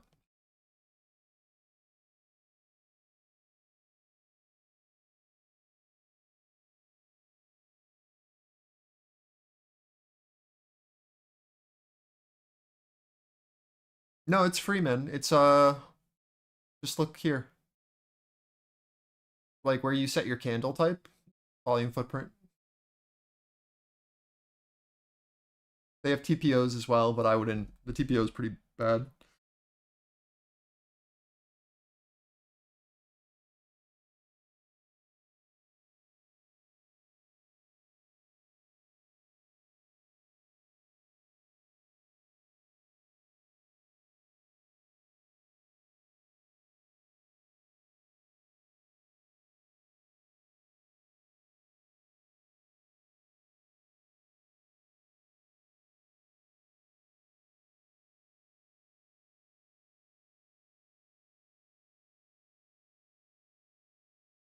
You can, but there isn't a built-in one. So it would be, the way that footprint is working here is an internal code, right? So we don't have access to any of this code that's aggregating this data. This is a TradingView built-in indicator, right? So a cumulative delta one, we would need TradingView to make one as well, or it's going to be taking an aggregate. And it's going to be only what the information that TradingView gives the coders, right, that we can access. So it wouldn't be as accurate as the footprint itself. You understand what I'm saying? Like this footprint indicator was not made in PineScript. This is baked into the TradingView platform. So like we don't have access to the information that it's pulling this from. TradingView would have to make a cumulative delta indicator for the same accurate level of accuracy. Right now there are cumulative delta indicators that you can just like look up in the indicator pool. Yeah. But that is the issue. But if you just wanted like a footprint with delta, right, you can do that. Hopefully one day they give us access to this to be able to create indicators around the footprint. The day they do that, that'll be huge. Right now, I basically just reference TradingView's According to a footprint poll with my report, footprint that's Trump off will dine screen with on Qatar's my, Prime my Minister on brokerage Friday. to make sure that things are very similar, and they usually are. It's decent. It's definitely something that you can make money around. But I always cross-verify just in case.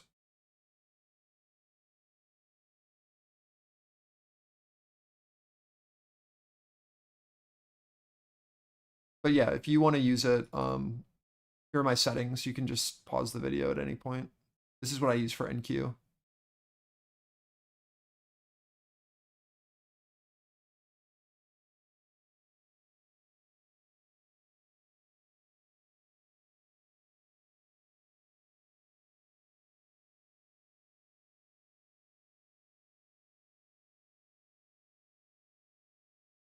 Oh, I'm sorry, man. I use Tradeify.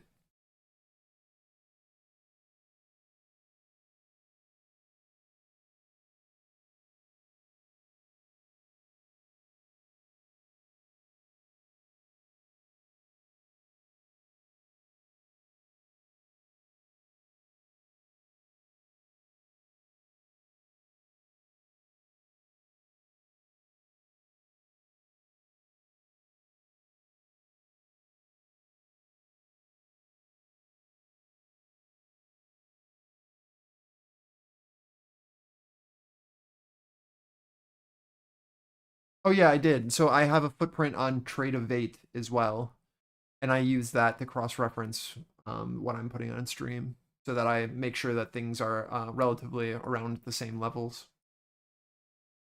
See, the problem is that TradingView doesn't actually have, or it doesn't allow the consumers, our client side tick data. It doesn't give tick data out to clients, right? So the TradingView footprint has more data than what we can see, but we don't actually have access to that via PineScript.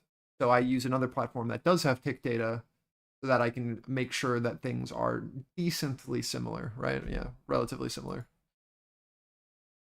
That's all I was saying. But with the settings that I have on screen, it's pretty good.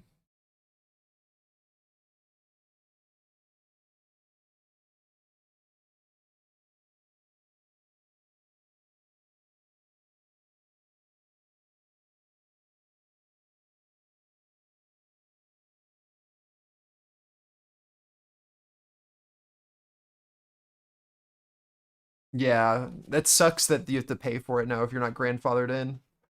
If you have an old Tradeivate account, you might actually be grandfathered in. I don't know if you've only traded on like prop firms, but if you actually have like a real Tradeivate account, um, anyone who had an account and signed up before NinjaTrader bought it, you were grandfathered into all of the volume tools for free without having to pay.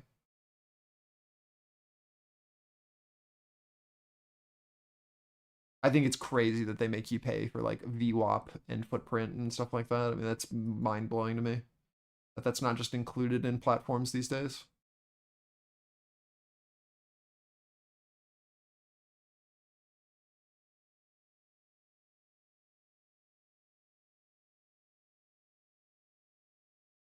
Yeah, maybe. You probably still have that account even if there's no money left in it. It's probably worth checking. Because what, their volume tools are like $500 or something? I don't know. I don't actually. I just made up that number.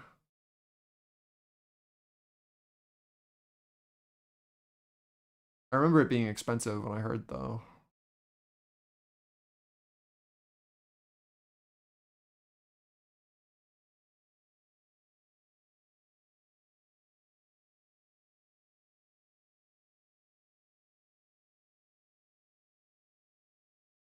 I think if you're looking for a platform other than Tradeivate that's good and is still like beginner friendly but has a lot of very good tools, you should check out Quant Tower. Quant Tower is a great footprint and a great DOM.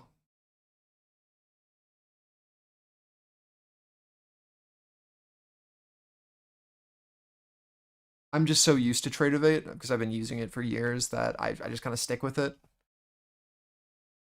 But I've tried Quant Tower and it's good.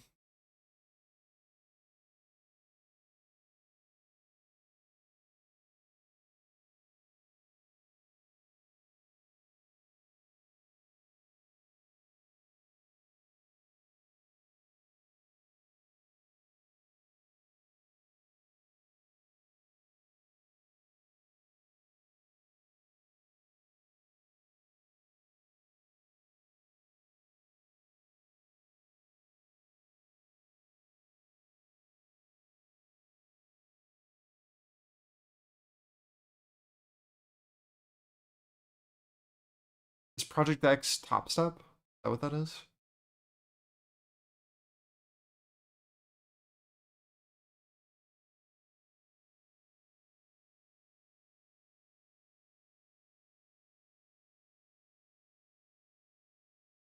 Okay.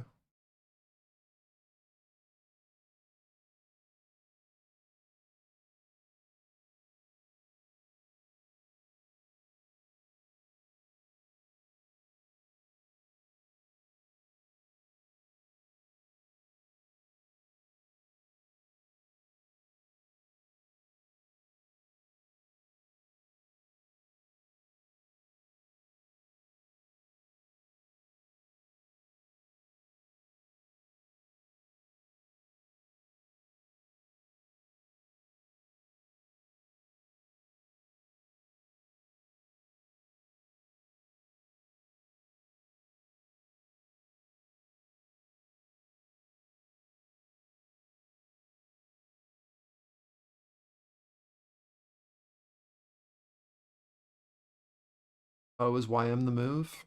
I didn't even look. Glad you had a good day though.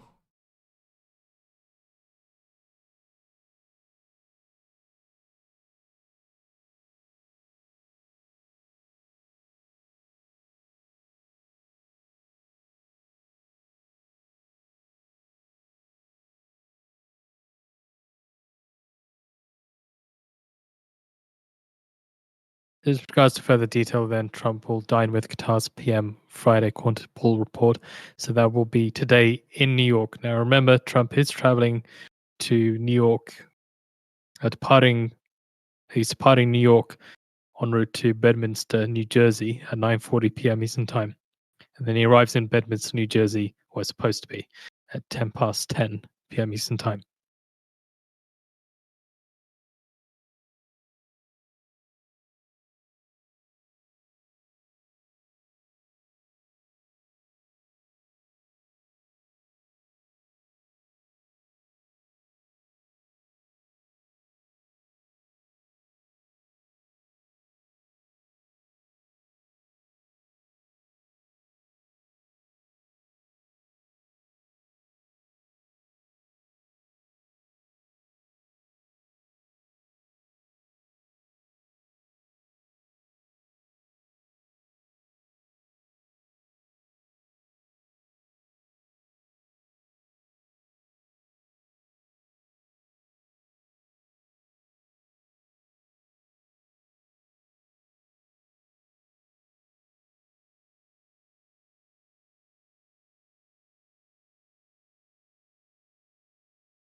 Secretary Besson has interviewed 4 of at least 11 Fed chair options.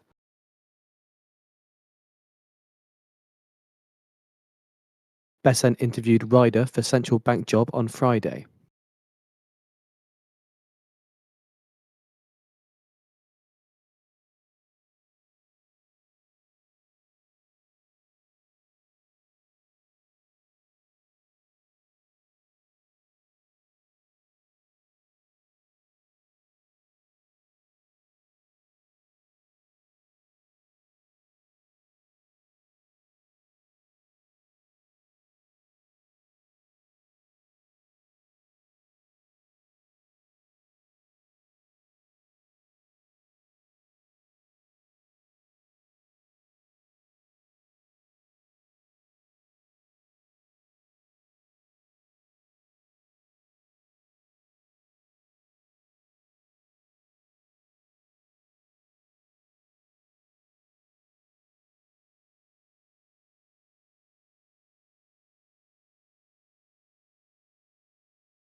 As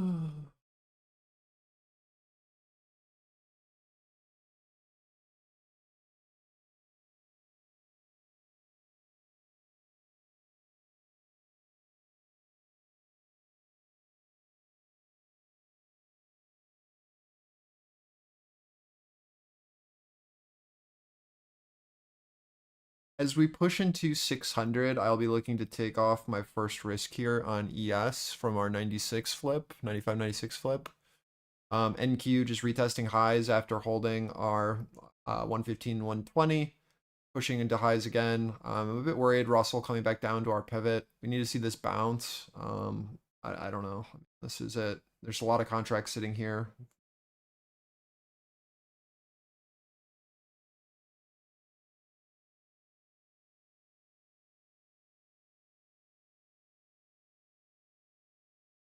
I just had a limit at 97. And just played it up. This is what my... Here, I'll show you what it looks like. I mean, the risk is like 2 points, bro. Who cares? Just playing the flip of our pivot.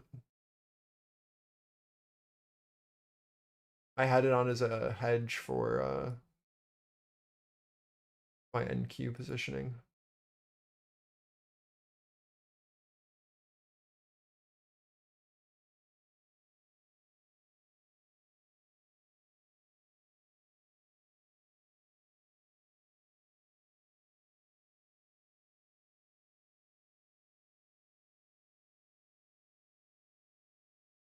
This is what I had on for a hedge today. As I was trading NQ. I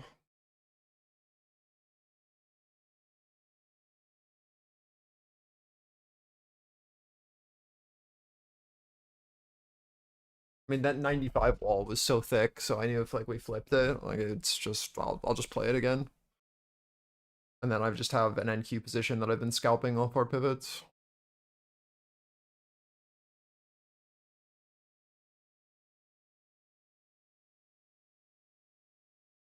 Does it look good? No, right? But like our zone is very clear.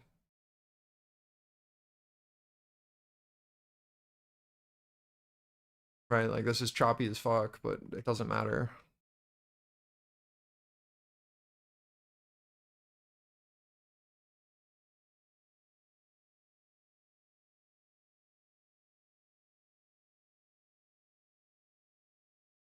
R2I, really nice bounce on our pivot, 4053.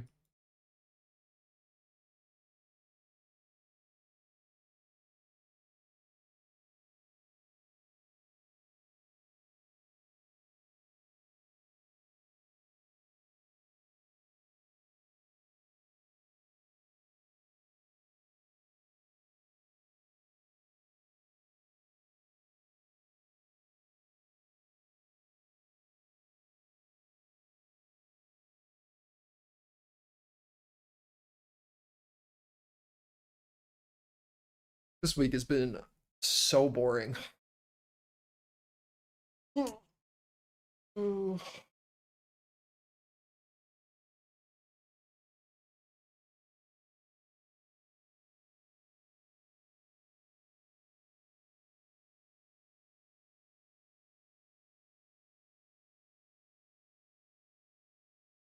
NYMEX gasoline October futures settle at around $1.98 a gallon. NYMEX diesel October futures settle at around $2.29 a gallon.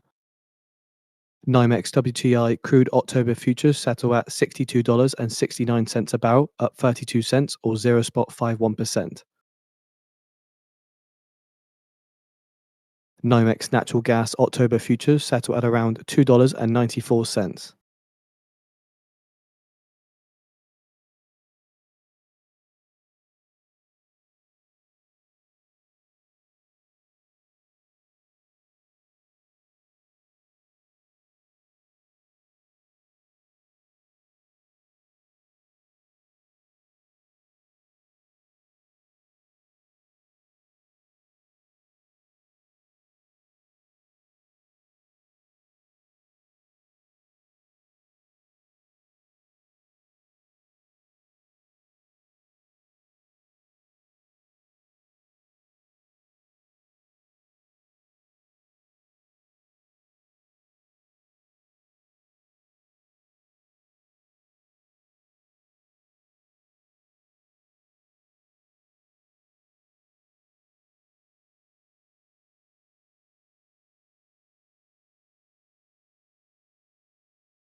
All right, there's target 600s on ES. Let's see what happens. NQ still holding our pivot, no change. Russell holding our pivot, no change. Pushing into target now, 4091. There's your pop. We've got a little bit more room here on NQ or on SPX. Call wall is sitting at 600.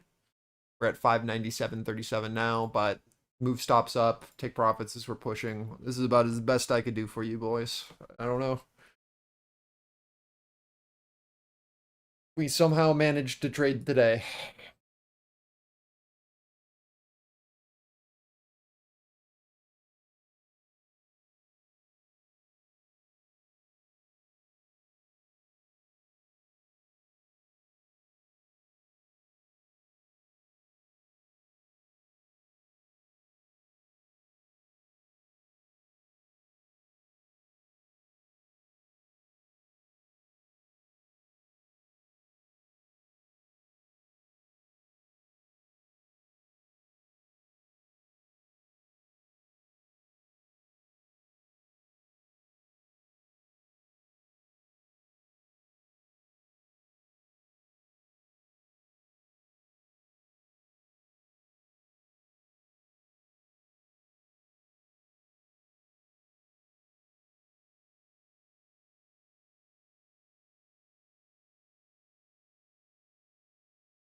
How much time do we have left?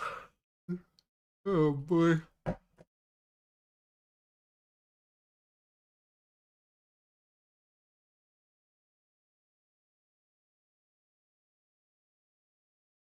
I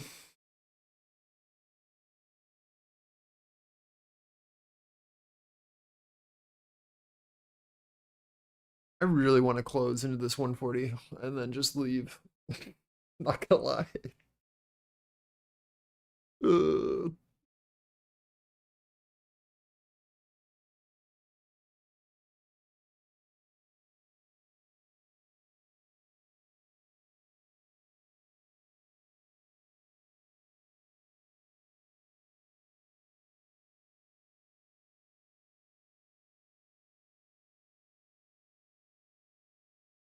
yeah, we have a little bit more room on SPX.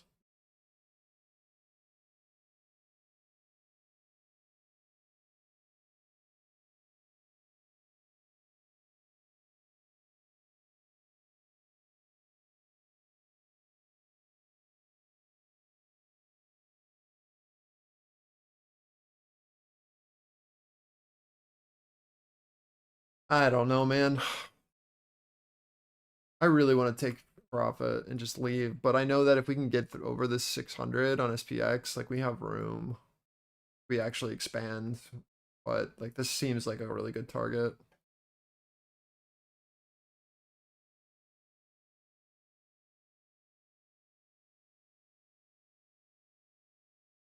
This was our target for our secondary leg, upside wise. I don't have anything else now. Oh, excuse me. It's our full move that we passed from our look below 94s and now popping up into target. I don't know. I mean, I really don't want to be here any longer. I'm not gonna lie to you. This week's been rough. It's so long.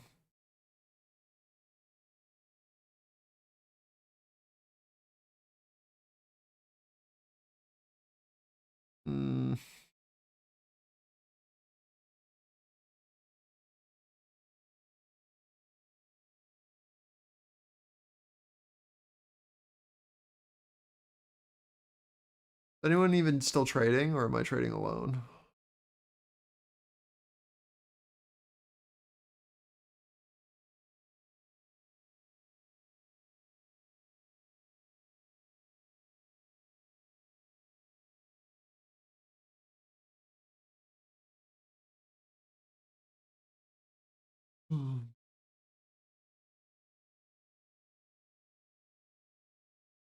I don't know. I've got one contract left. I don't know. We just hit Russell target.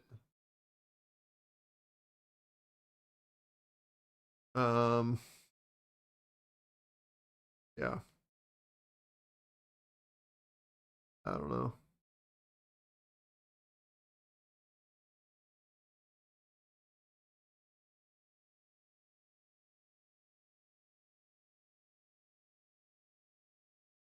This thing is like if we can get over this wall here at 600s on SPX and actually like show interest above, we have room. Like we have room. I don't know. Yeah. That's why I'm like debating. But the problem is like I literally have to Brent crude leave futures my settle stop at at $66.99 a barrel, up 62 cents or 0.93%. because like it could completely come back down. But do I leave a break-even trade? I don't know. I never know what to do in these situations.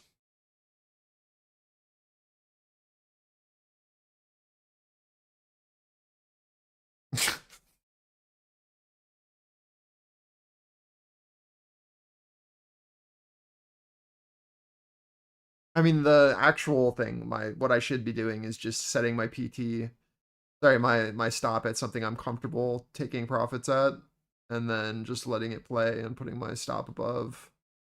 But I don't know.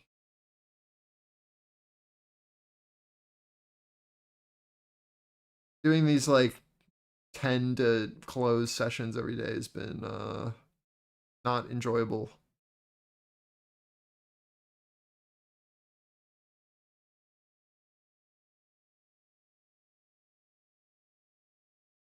Yeah, I mean, it'd be fine if like we were moving, but mentally it's just like so draining, man.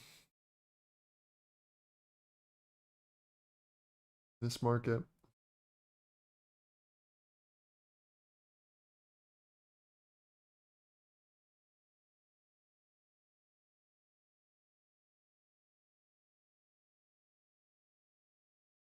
New 15s have opened.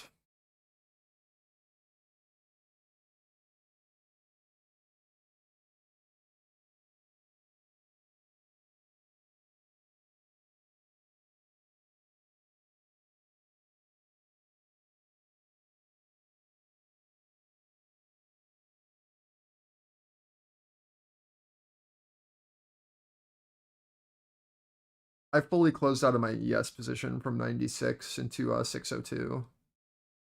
I'm just in my runner on NQ now.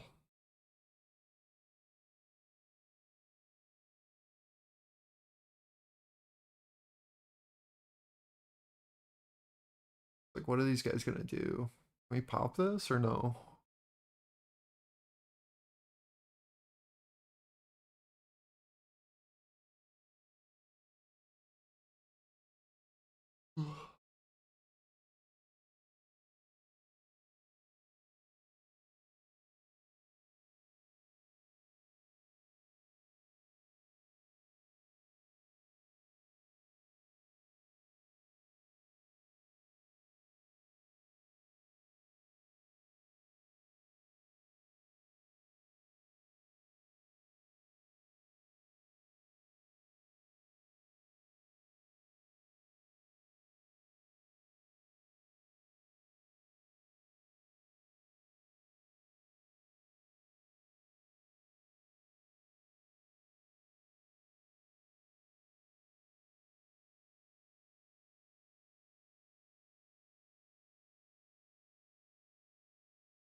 This is ETH low on Russell.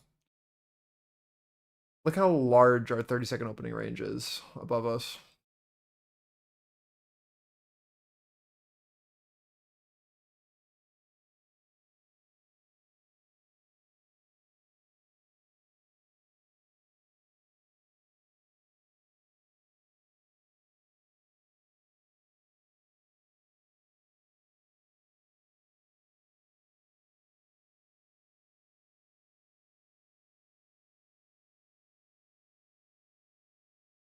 There's nothing I hate more than trading all-time highs.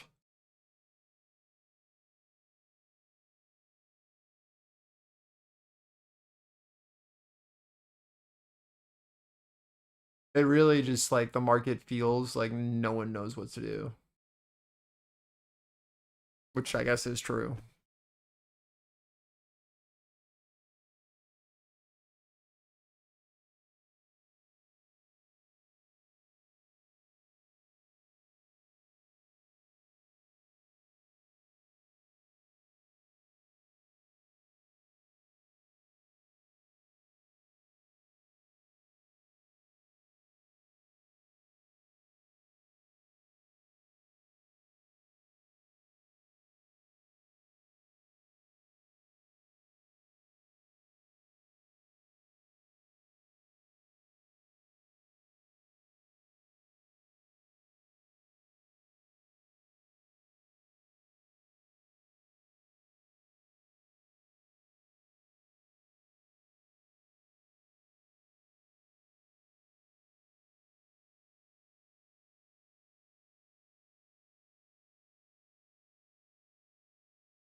Apple's Walker is planning to depart the company next month.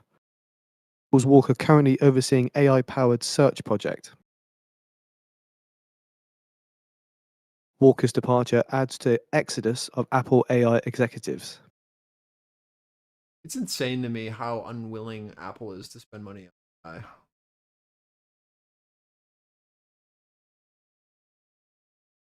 seeing some weakness in Apple shares off the back of that latest headline. We held our pivot at 115, 120. I got stopped at 136 there. I'm just waiting now. See what happens.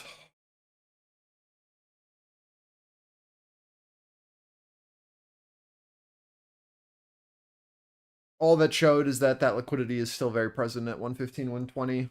And now I just have no position. So if we go up from here, that'll feel bad.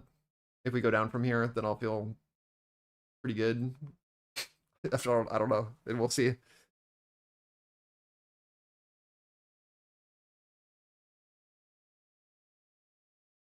I'm thinking that I mean, there's literally nothing to say. I mean, we'll see. If I get in another position, I'll let you know. We held where we needed to, which is bullish. I am flat though.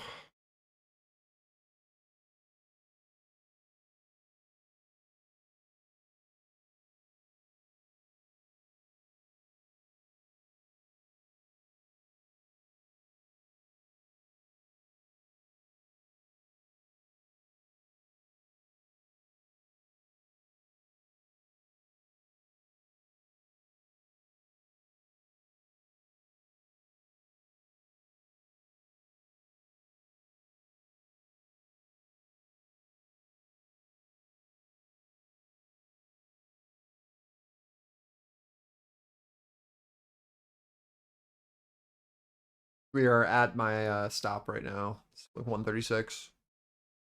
See if we can flip or if this holds.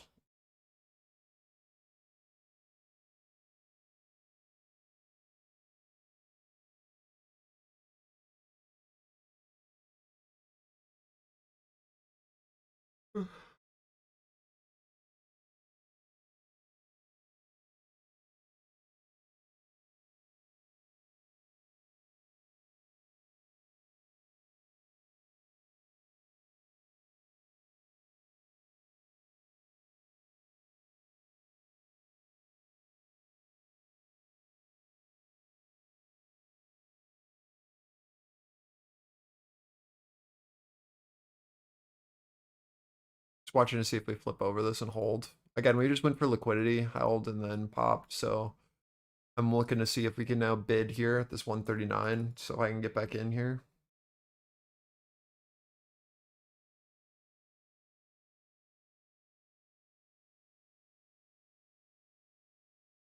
I'm looking to see if this can hold. Yeah.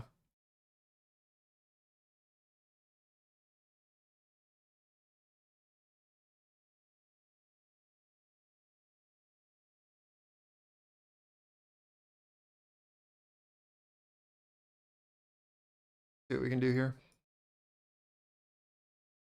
This is RTY into day open.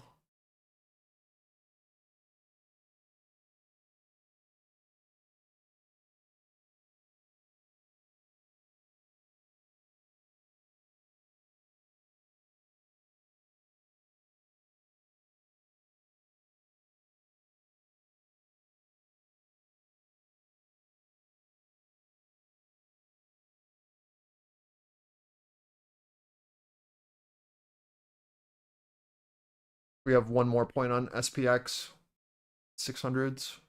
We're at 599 right now.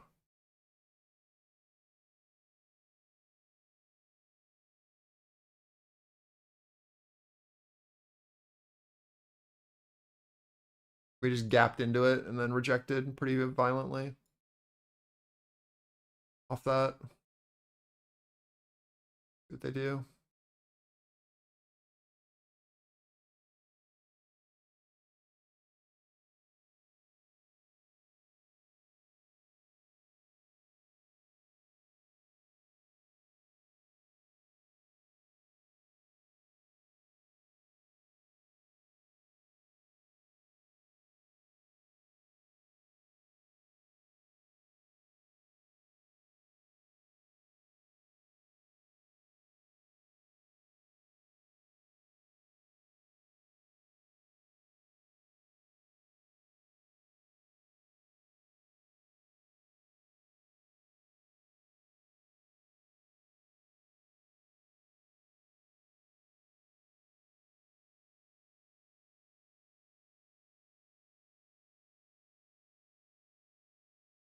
I'm gonna take off 1 here because I'm a pussy, and then just leave it as a runner. So this trade's free if I get stopped at 138.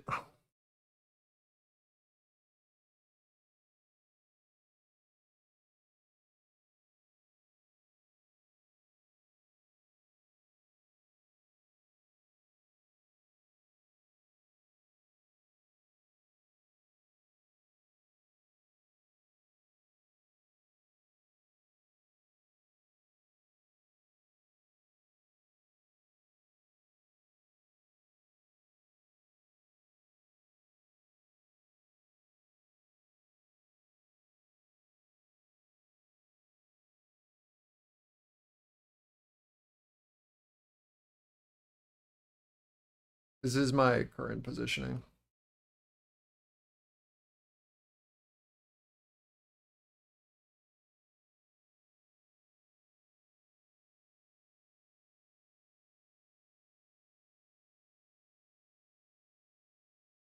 Oh shit.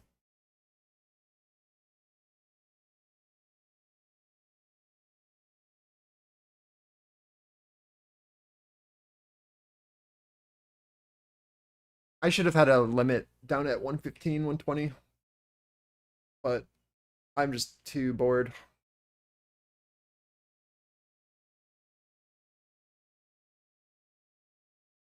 I'm a bit head empty.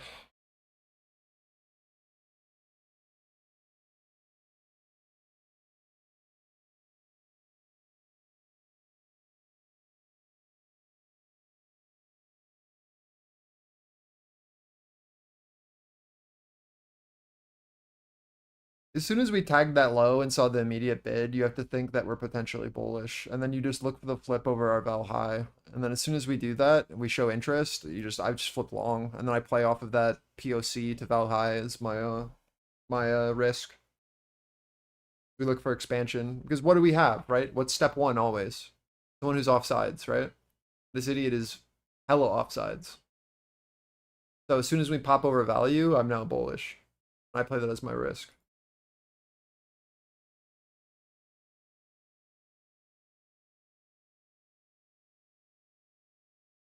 Right? Like that only makes sense. It happened really quickly, but like mechanically, like that's all we can do.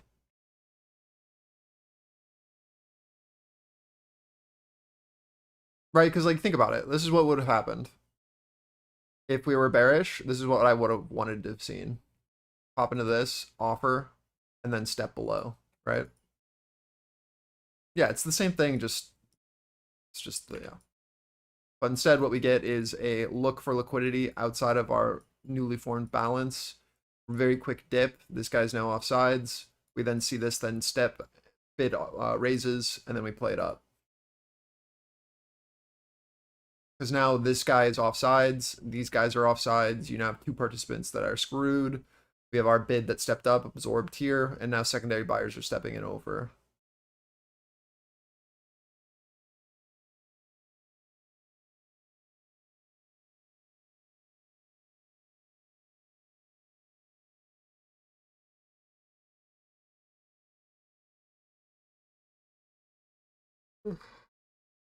That being said, Russell tagged our 30-second opening range and has been selling since. We just reverted to view up. So let's see if we can find a bid here. If we can't, I don't know. I don't have a lot of faith. I don't know how much like room we have on NQ to just punish sell side. I mean, I guess quite a bit with that, but it's gonna be we're now in a diverging market, which is not great. So we want to see NQ find our RTY find a low relatively soon, or it's gonna have to come all the way back down to this pivot before we actually get our next big pop.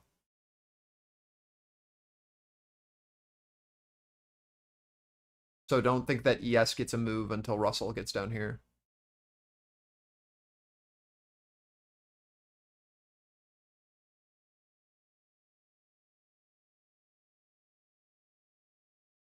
On moves like this, after we get those like little like liquidity pocket tests, and then we get a pop, like remember, like this entire action was caused from news, but now we need follow through from actual participants, right? We got the little squeeze, That's now played. Now we're looking for secondary participants to actually care.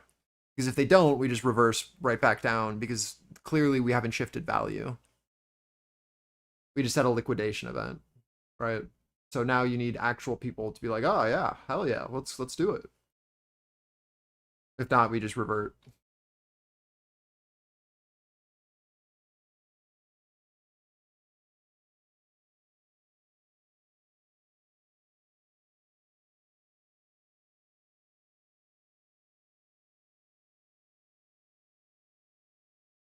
The US joins Western allies to accuse Russia of violating international law, UN Charter with drone incursion into Poland in a joint statement. Western countries call on Russia to stop its war of aggression in Ukraine and desist from further provocations.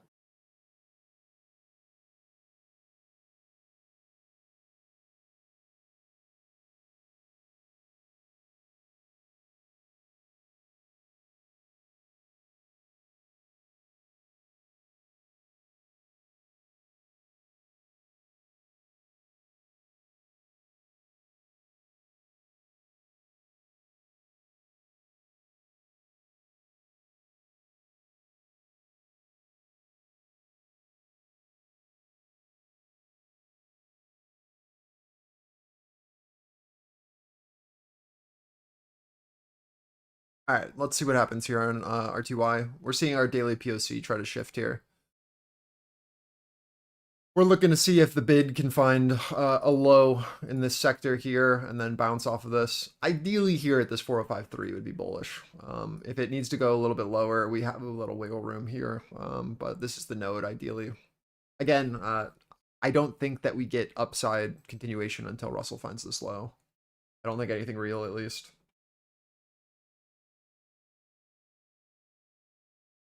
Market's just kind of like stabilizing after the squeeze, right? Again, we're now looking to see if there's any participation that cares now that we're outside of this range. What happened here into these lows can happen here into these highs if there isn't anyone who wants to bid. So we're really looking to see if this node building out here can actually be supportive, or if we're going to have to fill this gap back down first before going higher, right?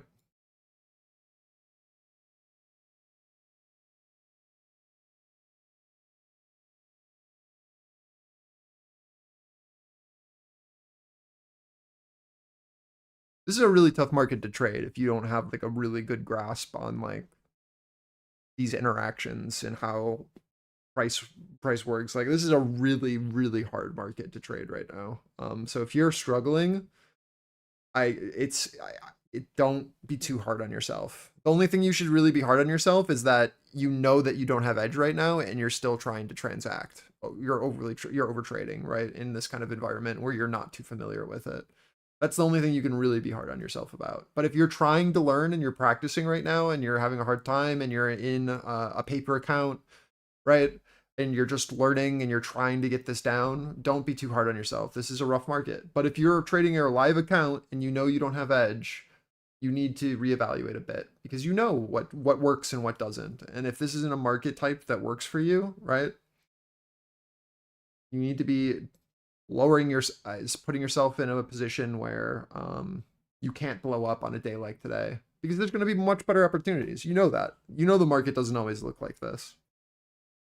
So if this isn't your market, right? Like cut your size in half. You start to take a lot of L's, just stop for the day. No big deal. Live for another day. Just remind yourself of that.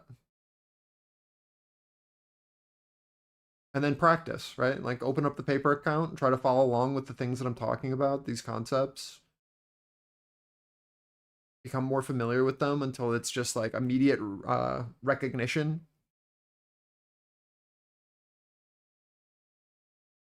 Build out those muscles. Here's our Russell bounce. We get to watch what happens into VWAP for a potential sell. You're watching to see what our inflection is here as we push into this for a potential lower high. We look for our offer to be there and then potentially pop us down below if it's going to continue. We got a slight bounce where we wanted. which has allowed for a little of that pressure to release. But we're still not seeing an active bid up here on footprint, really, anything. Watching this like 150, very two-sided trading here on NQ. Yes, there's nothing to write home about. I mean, it's doing nothing. We're holding POC as resistance from previous candle. It's going to be pretty rough to do anything until we can pop above this guy.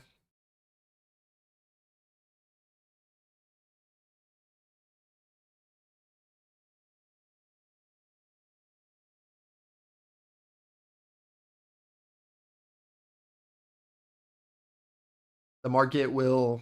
Apple shares edge higher in volume spike, last at 1.89%. The market will kind of just come to a standstill, and liquidity is going to start to be... you're going to see on the DOM, people are going to be positioning above and below, away from current market price, and they're going to try to be advertising prices right now. So like we have an advertiser at 159 on NQ. So they're trying to head up to there to meet that seller. And we're going to hope that that drives price up, right? But if this guy comes down to current price, there's not a lot of buyers below that care. And so then we'll fill gap if we don't show any interest above that 160, I think.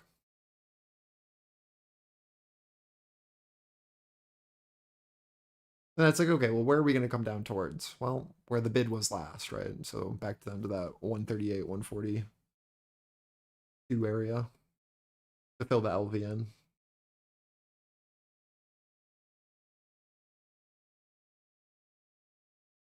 You got the bid resting at 150 and 160, 10-point range again.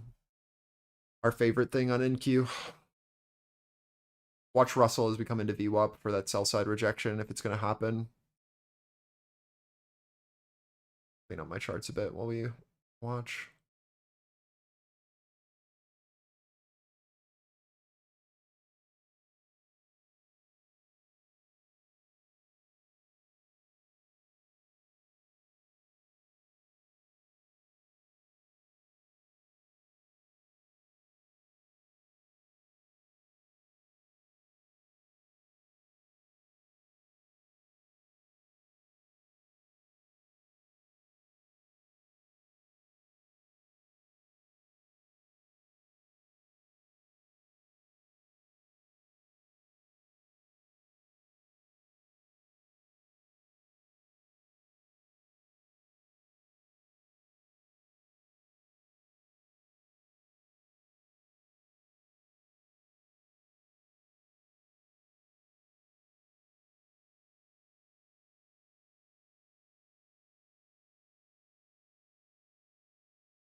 Dude, you are one of those. I always see people on Last FM that are just like scrobbling the same song over and over again, and I'm like, who are they? You are them. That's crazy.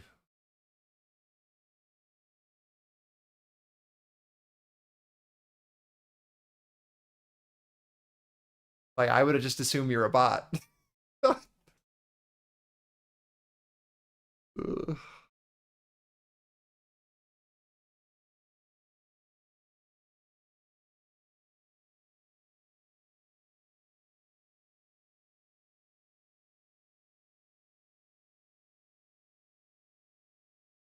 It's insane, some of these people.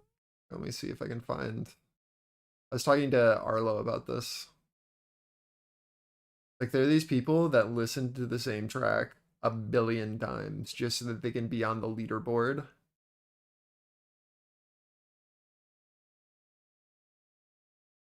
For when you look up the artist. Like, they just start botting it. Oh no. Like, it's the weirdest, like, ego boost I've ever seen in my life. Who are these people trying to impress?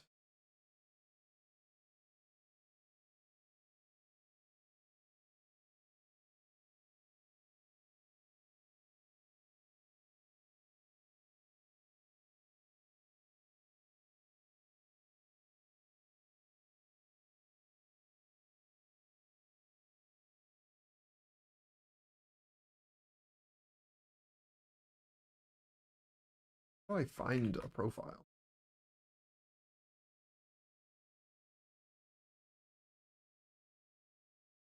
Oh, okay. There we go.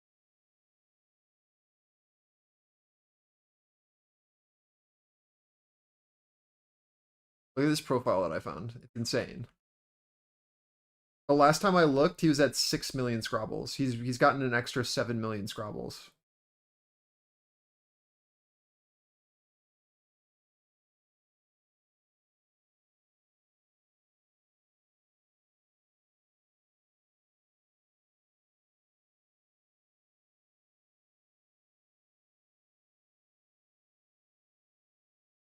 Like, the amount of songs he's listened to, it's impossible. Like, he's like, what is the point of an account like this?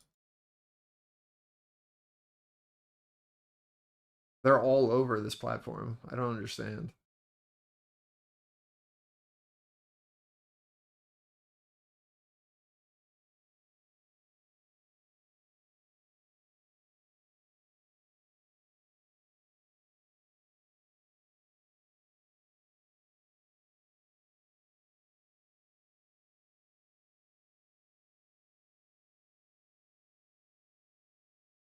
I mean, that is pretty low compared to like me, but I also am like spamming music 24/7, so I get it.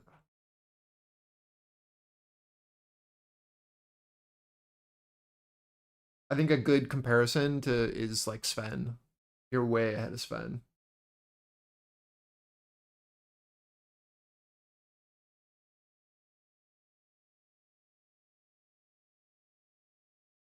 Mm-hmm.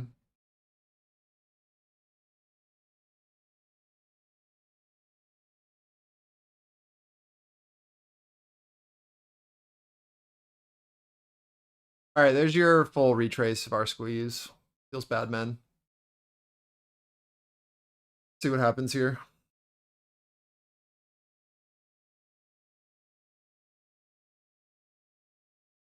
Russell rejecting view up.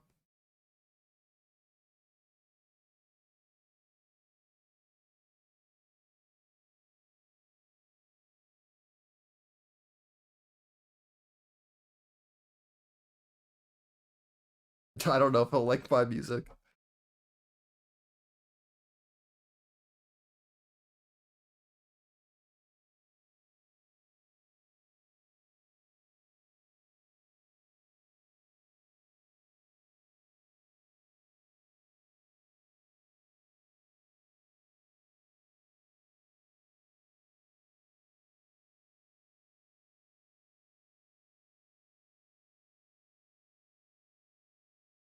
If we take out wick lows, I'm so bearish. I'm just saying.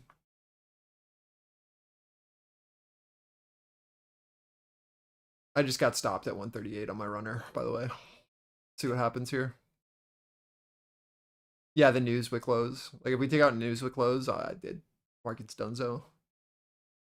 I just got stopped on my runner from 138. But we have 40 seconds till new 15s. I'll probably make a decision on if I'm re-entering or not. I'm really concerned about this Russell VWAP projection. I don't like that. We'll see what happens.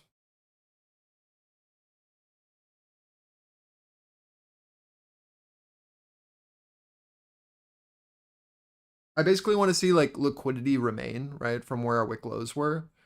And then I want to see us like build out this position. So this can totally still bounce here. It's fine. I had a very tight stop because it was just a this play here off of our 142, playing it up. But now I need to wait to see like how we interact here, right? What we want to see happen is ideally we hold this balance and then pop back up, show interest again, and then I'll play the same risk, right? Something like this. But I have to wait and see. I don't like Russell showing weakness. We got to get below this for that rejection though, or we'll just like chop here in between the two over and over again. So I'm just gonna wait.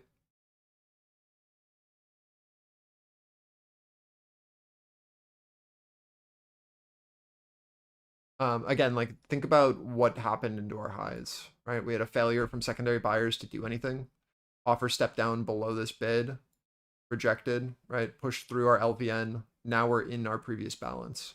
So from here, we need to now figure out what we're going to do. Is this bow low going to hold? Can we get back over our like 143, 142 area, show interest, or are we going to reject, push down, and then rotate back down to these wick lows to take them out? I don't have an answer for you yet. I'll let you know. But if this low holds and we show interest here, that's good, right? We just need to then see the bid show excitement again back over where we took our original entry.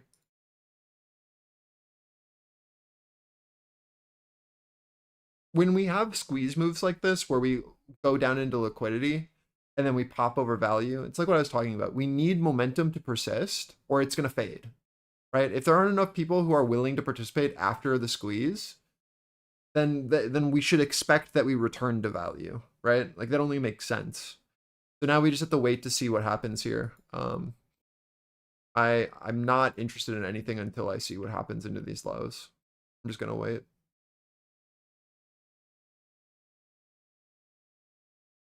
Yeah, the giveaway was at like 12:18 SK, but we'll have another one on Monday. I will not be here on Monday, but Tom will be streaming, and it's gonna be a marbles race. So they no more questions.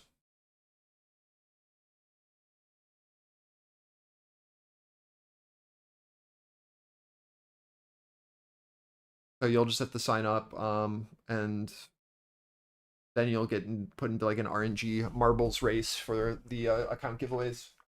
So definitely be here on Monday. Monday, Wednesday, Friday, we give away accounts.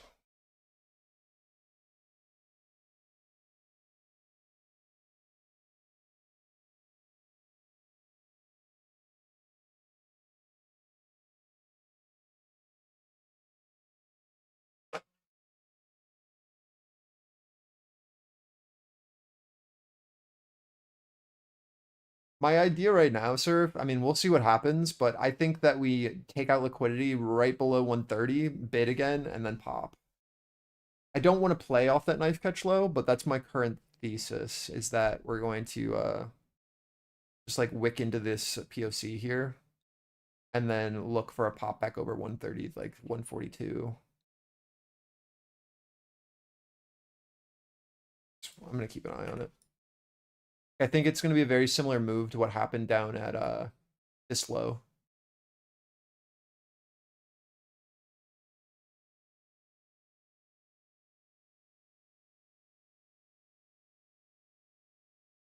But that might just be copium.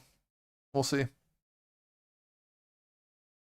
Our sell side is definitely trying down here at 134.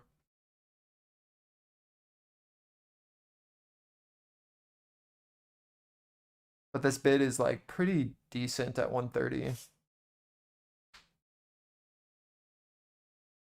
Yeah, your chances are super high. Definitely show up on Monday, SK. With how like small our stream is, the odds of you winning an account are incredibly high. And it happens 3 times a week, so it's definitely worth tuning in.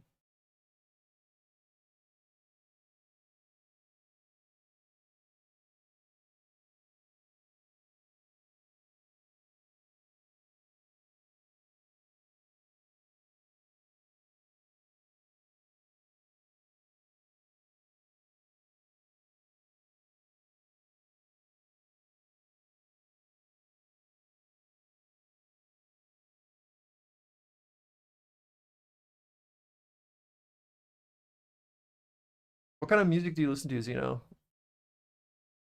What do you like?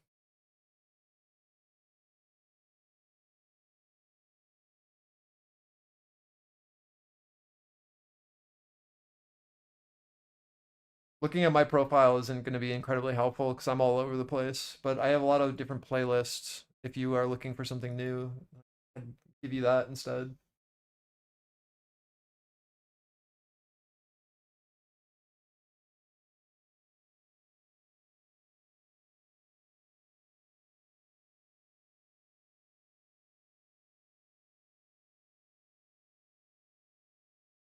Lately, I've just been listening to these because they're phenomenal.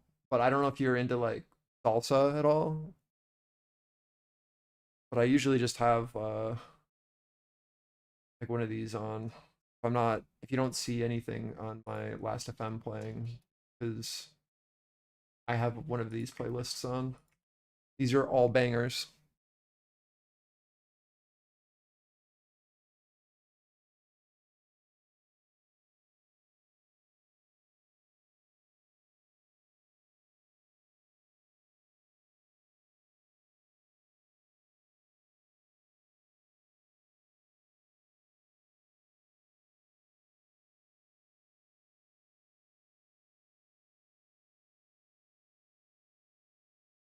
Yes, it does, SK. If you know the signs. Right, because what is Footprint does a really great job at showing where people are participating and where absorption is occurring. So it gives you a much better look to see where like people are marketing in and where prices basically, because like, okay, so you have to think about it like this. Our Footprint is showing us market orders, right? So if there's barely any price movement with market orders, then that's passive participants taking in those market orders. So it's a very easy way to start to see where absorption is occurring at areas of interest. And then we can play around that absorption on secondary moves, looking for continuation or failure to failure of follow through, right? So like a look above and fail or a look below and fail, etc. So we use them as like notable areas to then pay attention to then look for entries for secondary moves. So once you get a good feel for it, they become really vital for scalping, in my opinion, for best possible entries.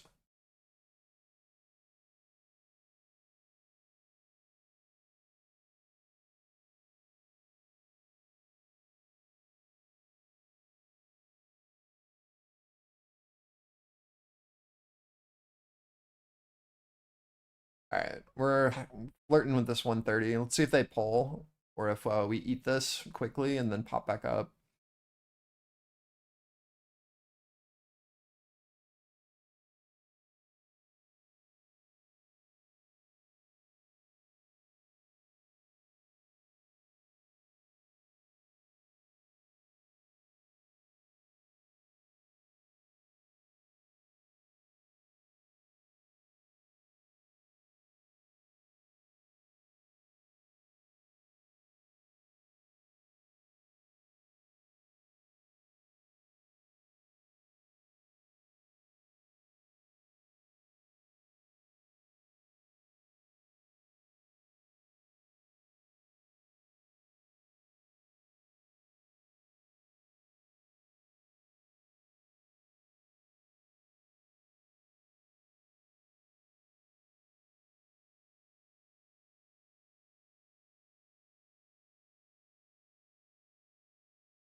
We just passed 2 million assets under our management with our Hydra options trading strategy.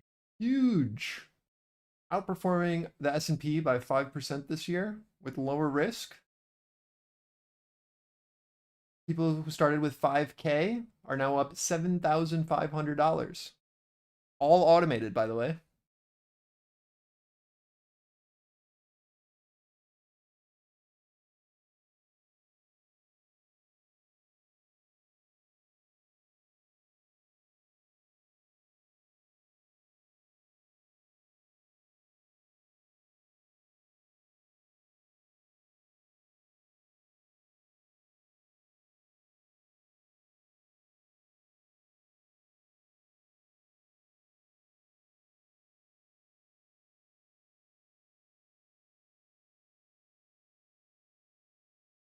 All right, surely we get some excitement here.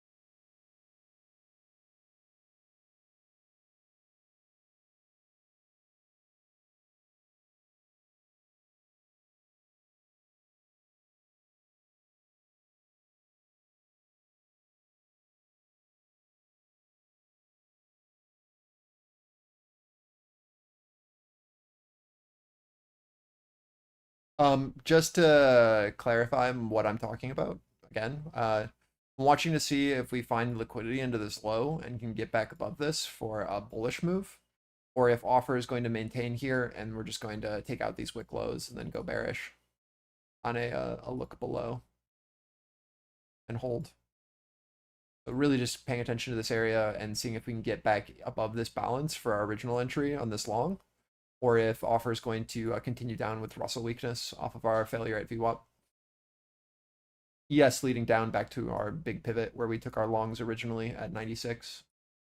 So just waiting here. No entry. I'm not looking to knife catch in slow trend down. Just watching to see what we do. I'll look to engage above like 133, sorry, 143 on a look back above that value, or push back down into our 115, 120 pivot, which we know is where that wick low was, where our liquidity is resting, where we took our original long. Market is incredibly slow right now, so just be patient. We're retracing the Apple news. We have 30 minutes left.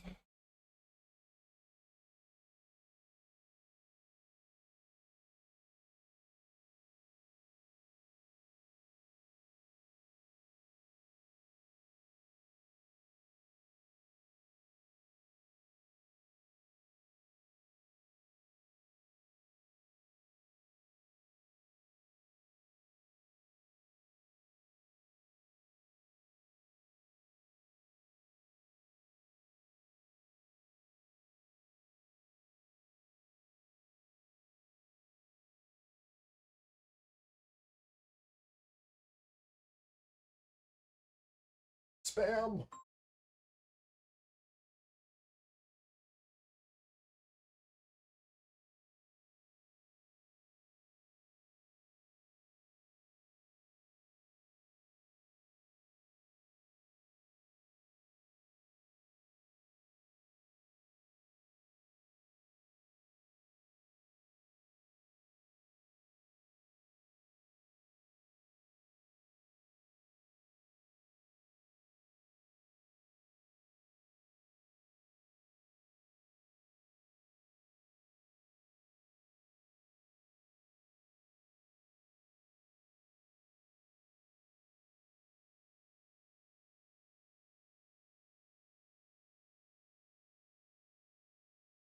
All right, into our 115, 120.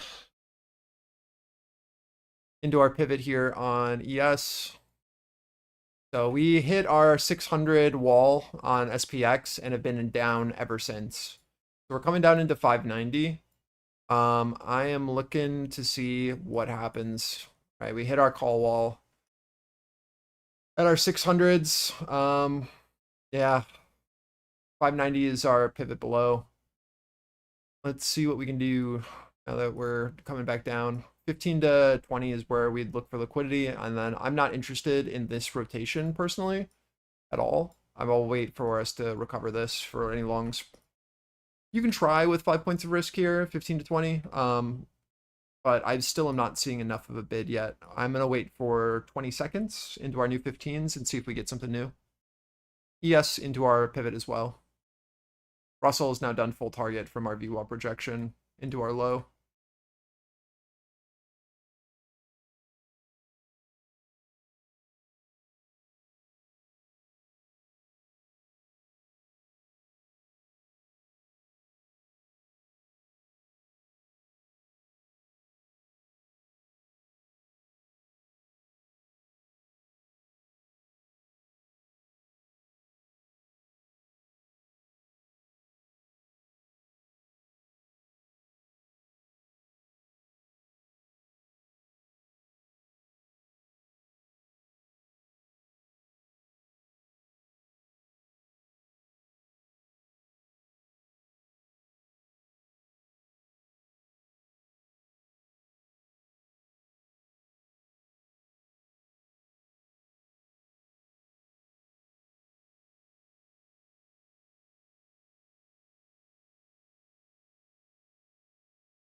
Liquidity resting at 115 on NQ.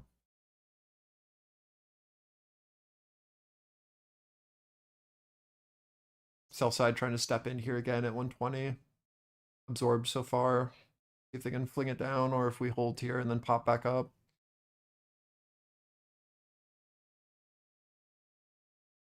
We just hit target on SPX into that 90. Still falling.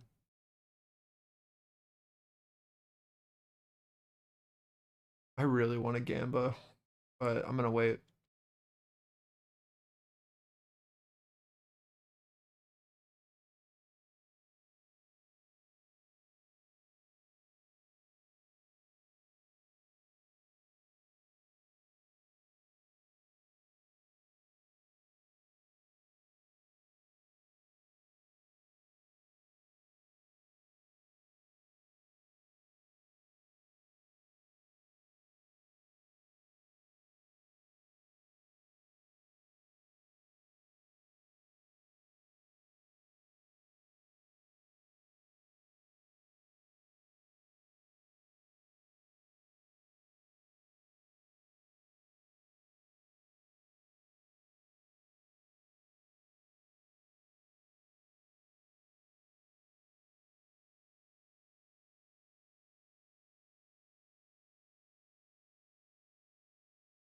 Russell leading down off our VWAP projection. Our 120, 115 holding offer coming down into our previous area of interest. I think we're going to 100 here. Liquidity is now resting down there.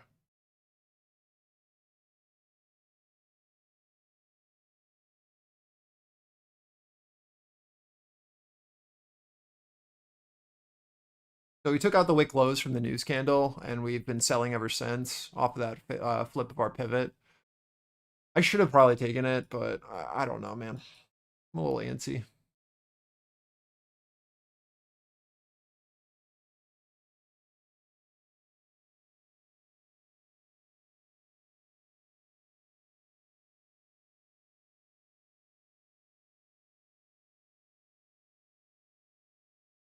That taking out that wick low is just so, it's a bad sign.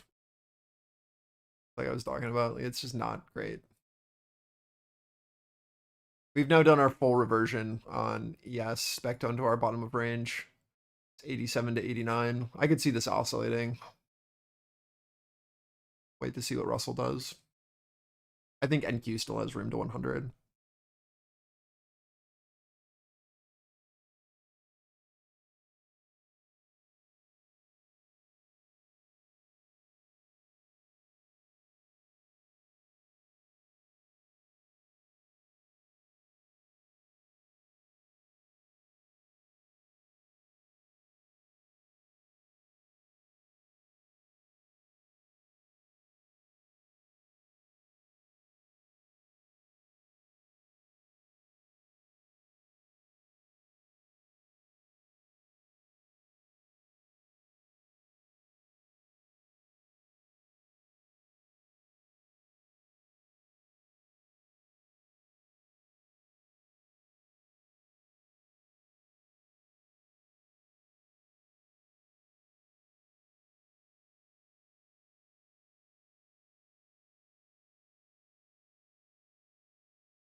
Just watching for our offer at 115, 120. Potentially one more leg down. We're just waiting to see what happens here. Now that this move is fully finished, this is where either the bid is able to flip us back up, now that we've fully done target, or this is where our offer holds. I'm looking to see if we can step up and then rotate up off this, or if we're going one more leg down into this target here.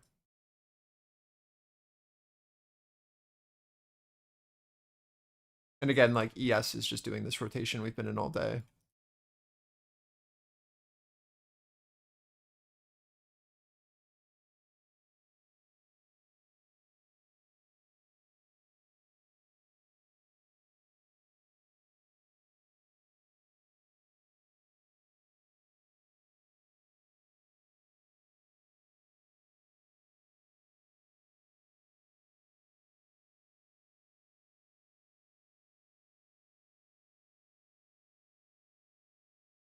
So far, 15 to 20 holding really well. This should be your first risk off if you are trading off that.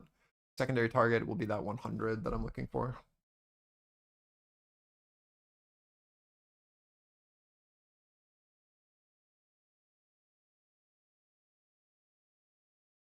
Oh my god, I just removed all my drawings on my NQ chart on Tradeday by accident.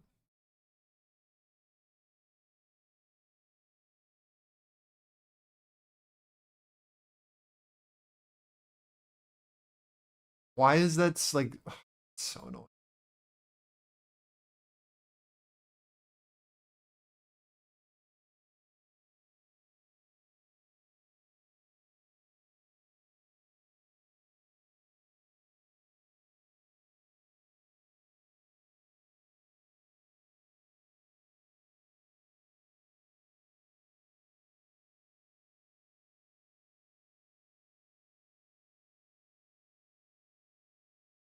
My PT is at 100, and then I have a stop at 94 to get filled here.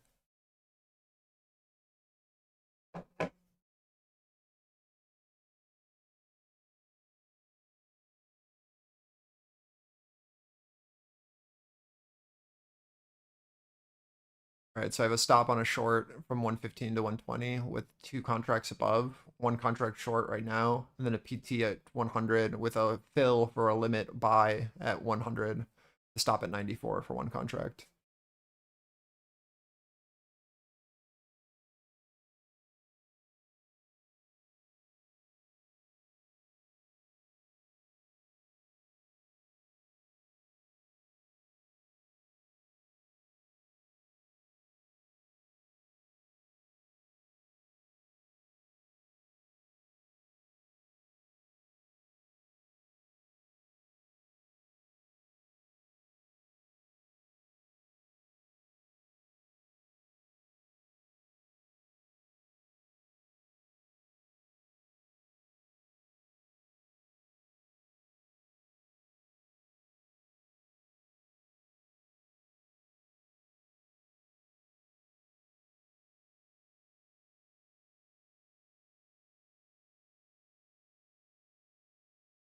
All right, I just got filled on my short close, and now I'm long 1 at 100 with the stop at 94.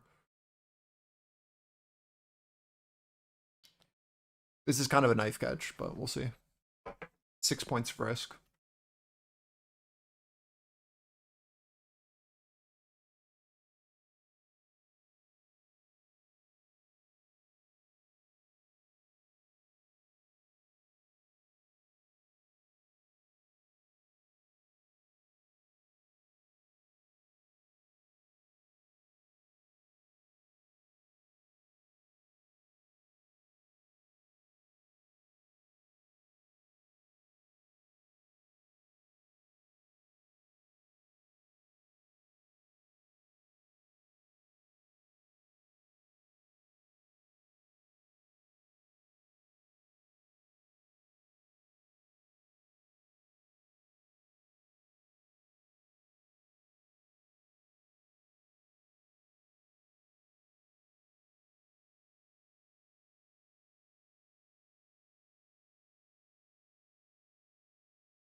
This will be a really important moment on ES. Remember what's happened every time we've looked below here? We look for a bid back above 89.50, and then we get the rotation back up. If this holds offer, then we can go down. So very important to see if excess forms here, and then if the secondary bid steps back in above, or if this is actually able to hold offer and then rotate us down off of this. Super important area on ES.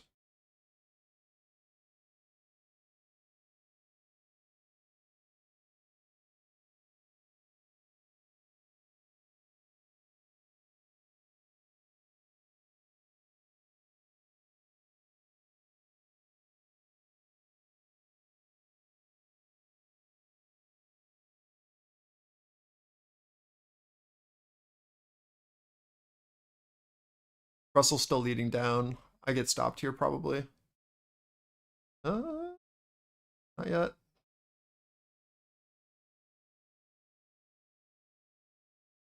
stopped. Failed 94s now. Stop 100s. 150. If I get stopped both directions, then I just won't do anything.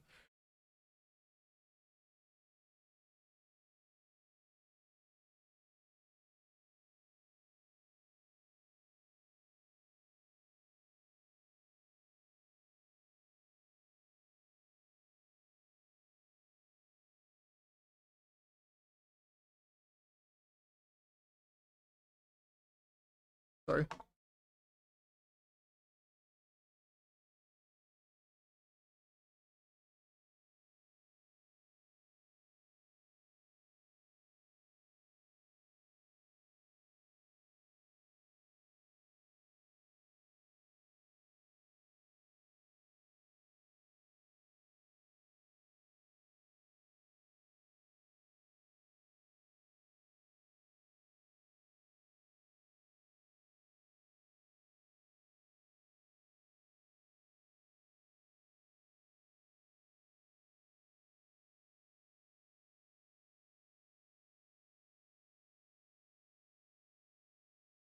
I think I'm gonna get stopped both directions.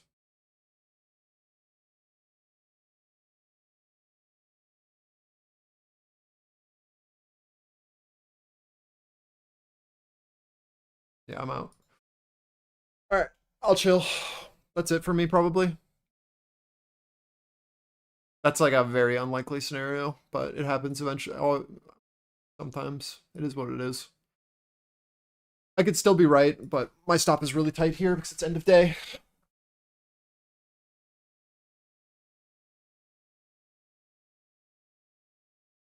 It is what it is.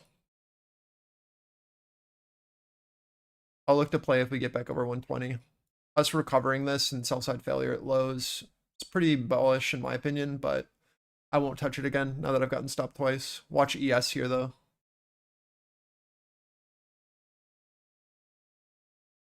This is super important. Again, every failure in these lows has resulted in a pop back up.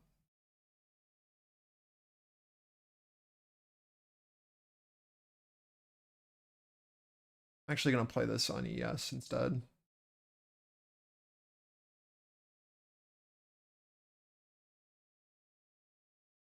Then just chill.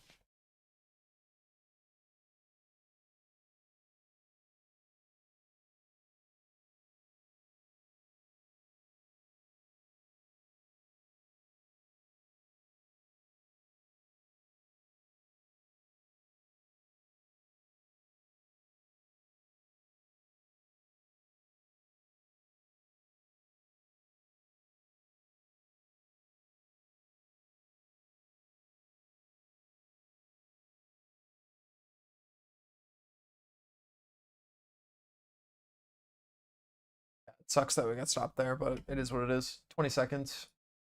Only 15s. Full rotation on NQ off of the failure below. And then look back above.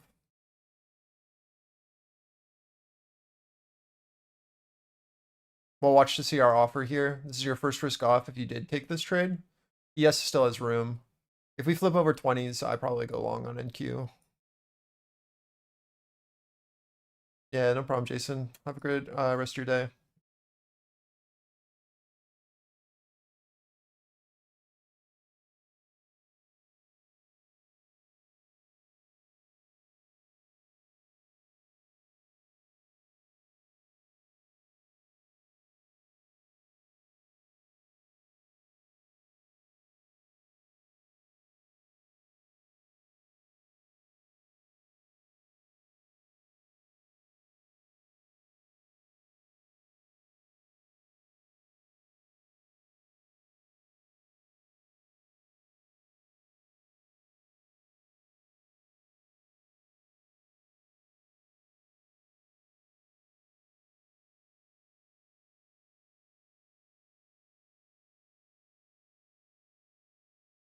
Are you gonna film me on ES? Like, what is this?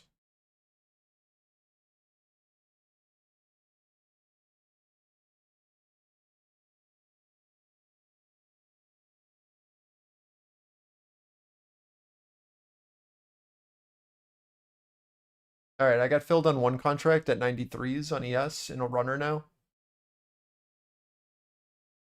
Watching to see if we can flip over this 20 to 15 on NQ or if this holds offer. Just took off my first risk on ES off of our flip at 89 and then into these wick highs, looking for full rotation for this move after the failure at our lows.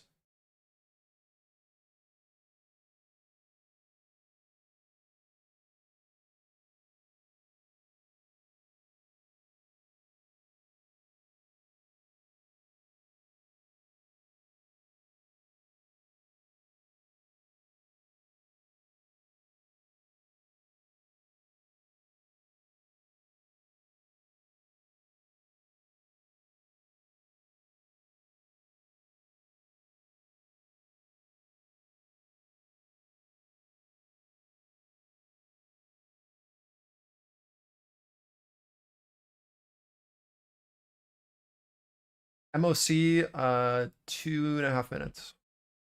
Testing our highs here.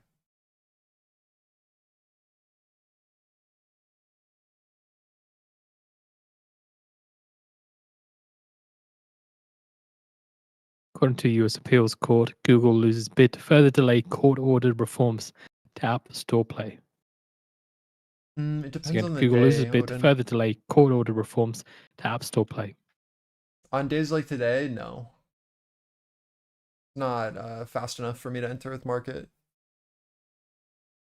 If we have like a highly liquid day, and like very clear acceleration, then yes, I will enter with markets. On days like today, I just set limits.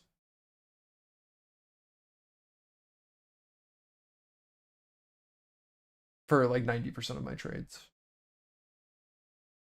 I just let limits get filled at our balance edges.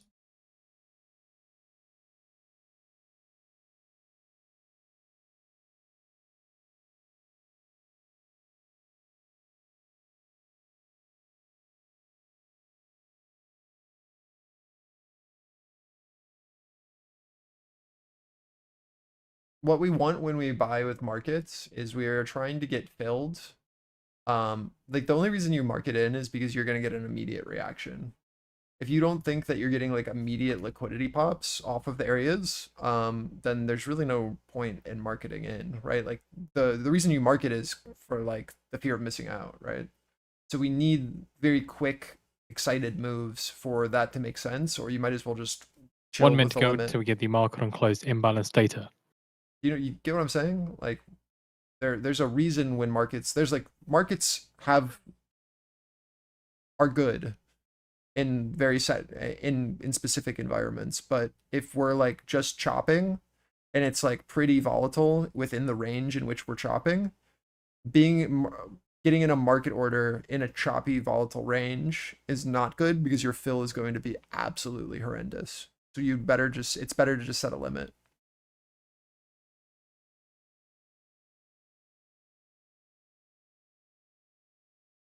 Later, Carlo. Have a great weekend.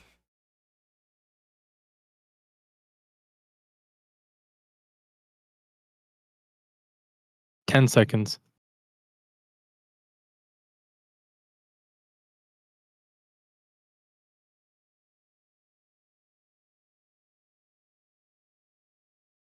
Market on close imbalance. S&P 500 buy side 508 million, Nasdaq 100 buy side 723 million, Dow 30 buy side 90 million, and Mag 7 buy side 398.4 million.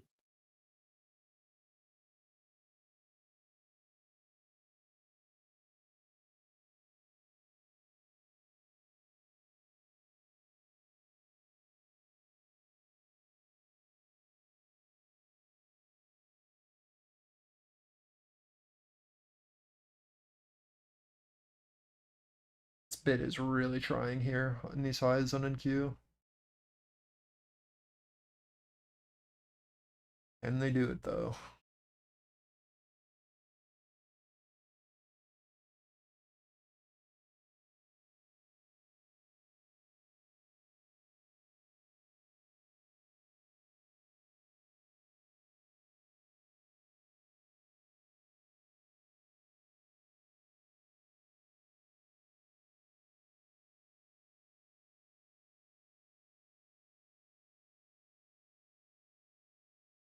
That's full PT on yes, by the way, to 95.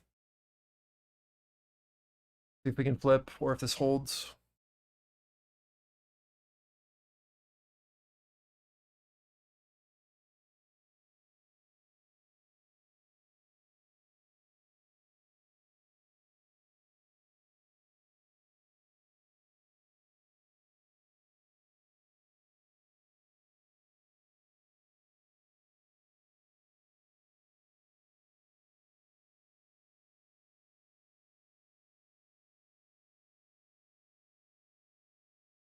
I'm flat on ES, just in a small position here, 114, 120 on NQ on the flip.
There's definitely potential for continuation here on ES, but I'm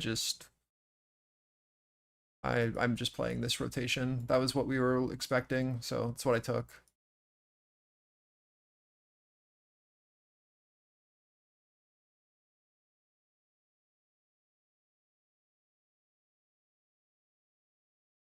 It's the same as before. Failure to look below and hold, and then just rotation back through. Now we're watching to see if we can build here again.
Did you get into NQ after? Yes, exactly. After the look over 120 and then the bid holding 115, 120.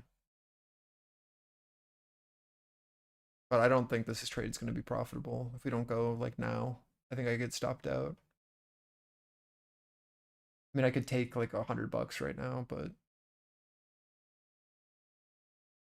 whatever. I want to see like it either like go or I'll just take a stop.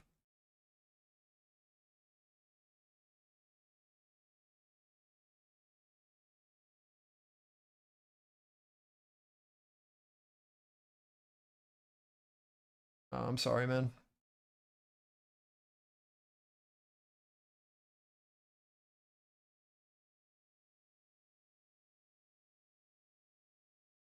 Yeah, those areas are tough. But again, it's like one of those things where like we're either going to be really right or I'm wrong almost instantly, and then we just flip flop. It's just it's hard. I mean, it's the low, right? So playing it on ES just made way more sense. That's why I stopped and then went this one. It's like this recovery, this pivot has been so key today for all of these rotations we were doing earlier. Like every time we recovered it, we did a full rotation up. Every single time.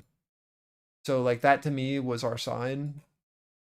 And that's why I was like, okay, I'm going to stop getting stopped out on NQ and then just play ES. Because like as soon as we've looked below, we've always looked above and then gone up off of it. Look below, gone up off of it. Below, gone up off of it. Right? Same thing here.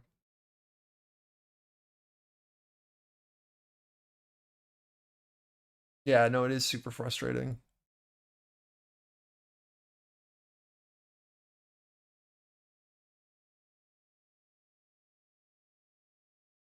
It's just the day. I'm stopped, by the way. I took a loss on that trade. I could have taken profit, but I didn't. All right, that's it for me for today. Pretty volatile close and end of day. Another failure on a look below R94s. What's interesting, Surf, is it's literally the same trade as before, right? Like if we were being, it's the same thing. It's the look below and then the bid back up. So we should have expected it, honestly.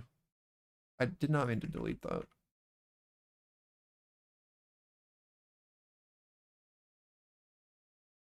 Yep.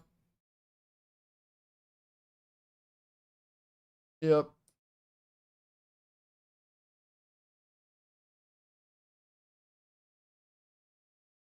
You win some, you lose some.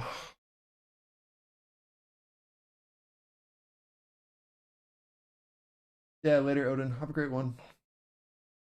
I will not be here Monday. I had a loss in the family last week, which is why I was absent. And I have a there's a like a ceremony memorial on Monday, so I will not be there. But I think Tom is streaming, or maybe Dapper will be back. But I should be fine after Monday. We'll see. But that is why I will not be here. But the stream there still should be a stream Monday. So don't worry about that. Yeah, no, it's all good. It was my grandma. She was very old, very sick. She stopped treatment a very long time ago and was basically just like done. So it was it's a good death.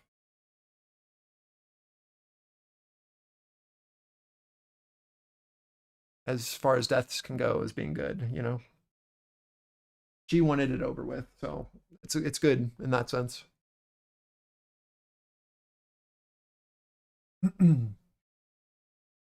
Yeah, this is actually my other grandma. That grandma, that was my grandma on my mom's side who died. My grandma on my dad's side is 93 and still kicking. And was in the ER the day after this happened. And so I went and visited her like all that week. But she's in hospice. She also is done with it. She's over it.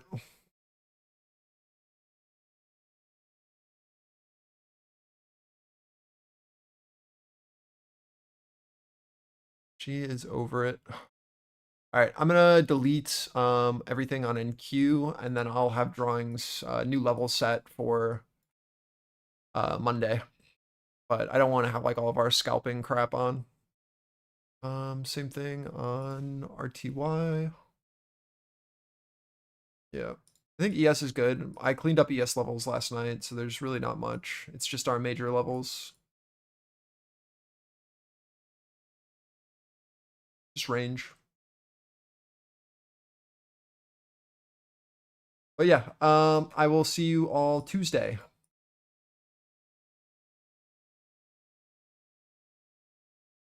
It's all good. I'm only saying it because I'm not going to be here, and yeah. But I hope you guys all have a great weekend. I hope for better price action and for a bit more liquidity. And I will see you all then.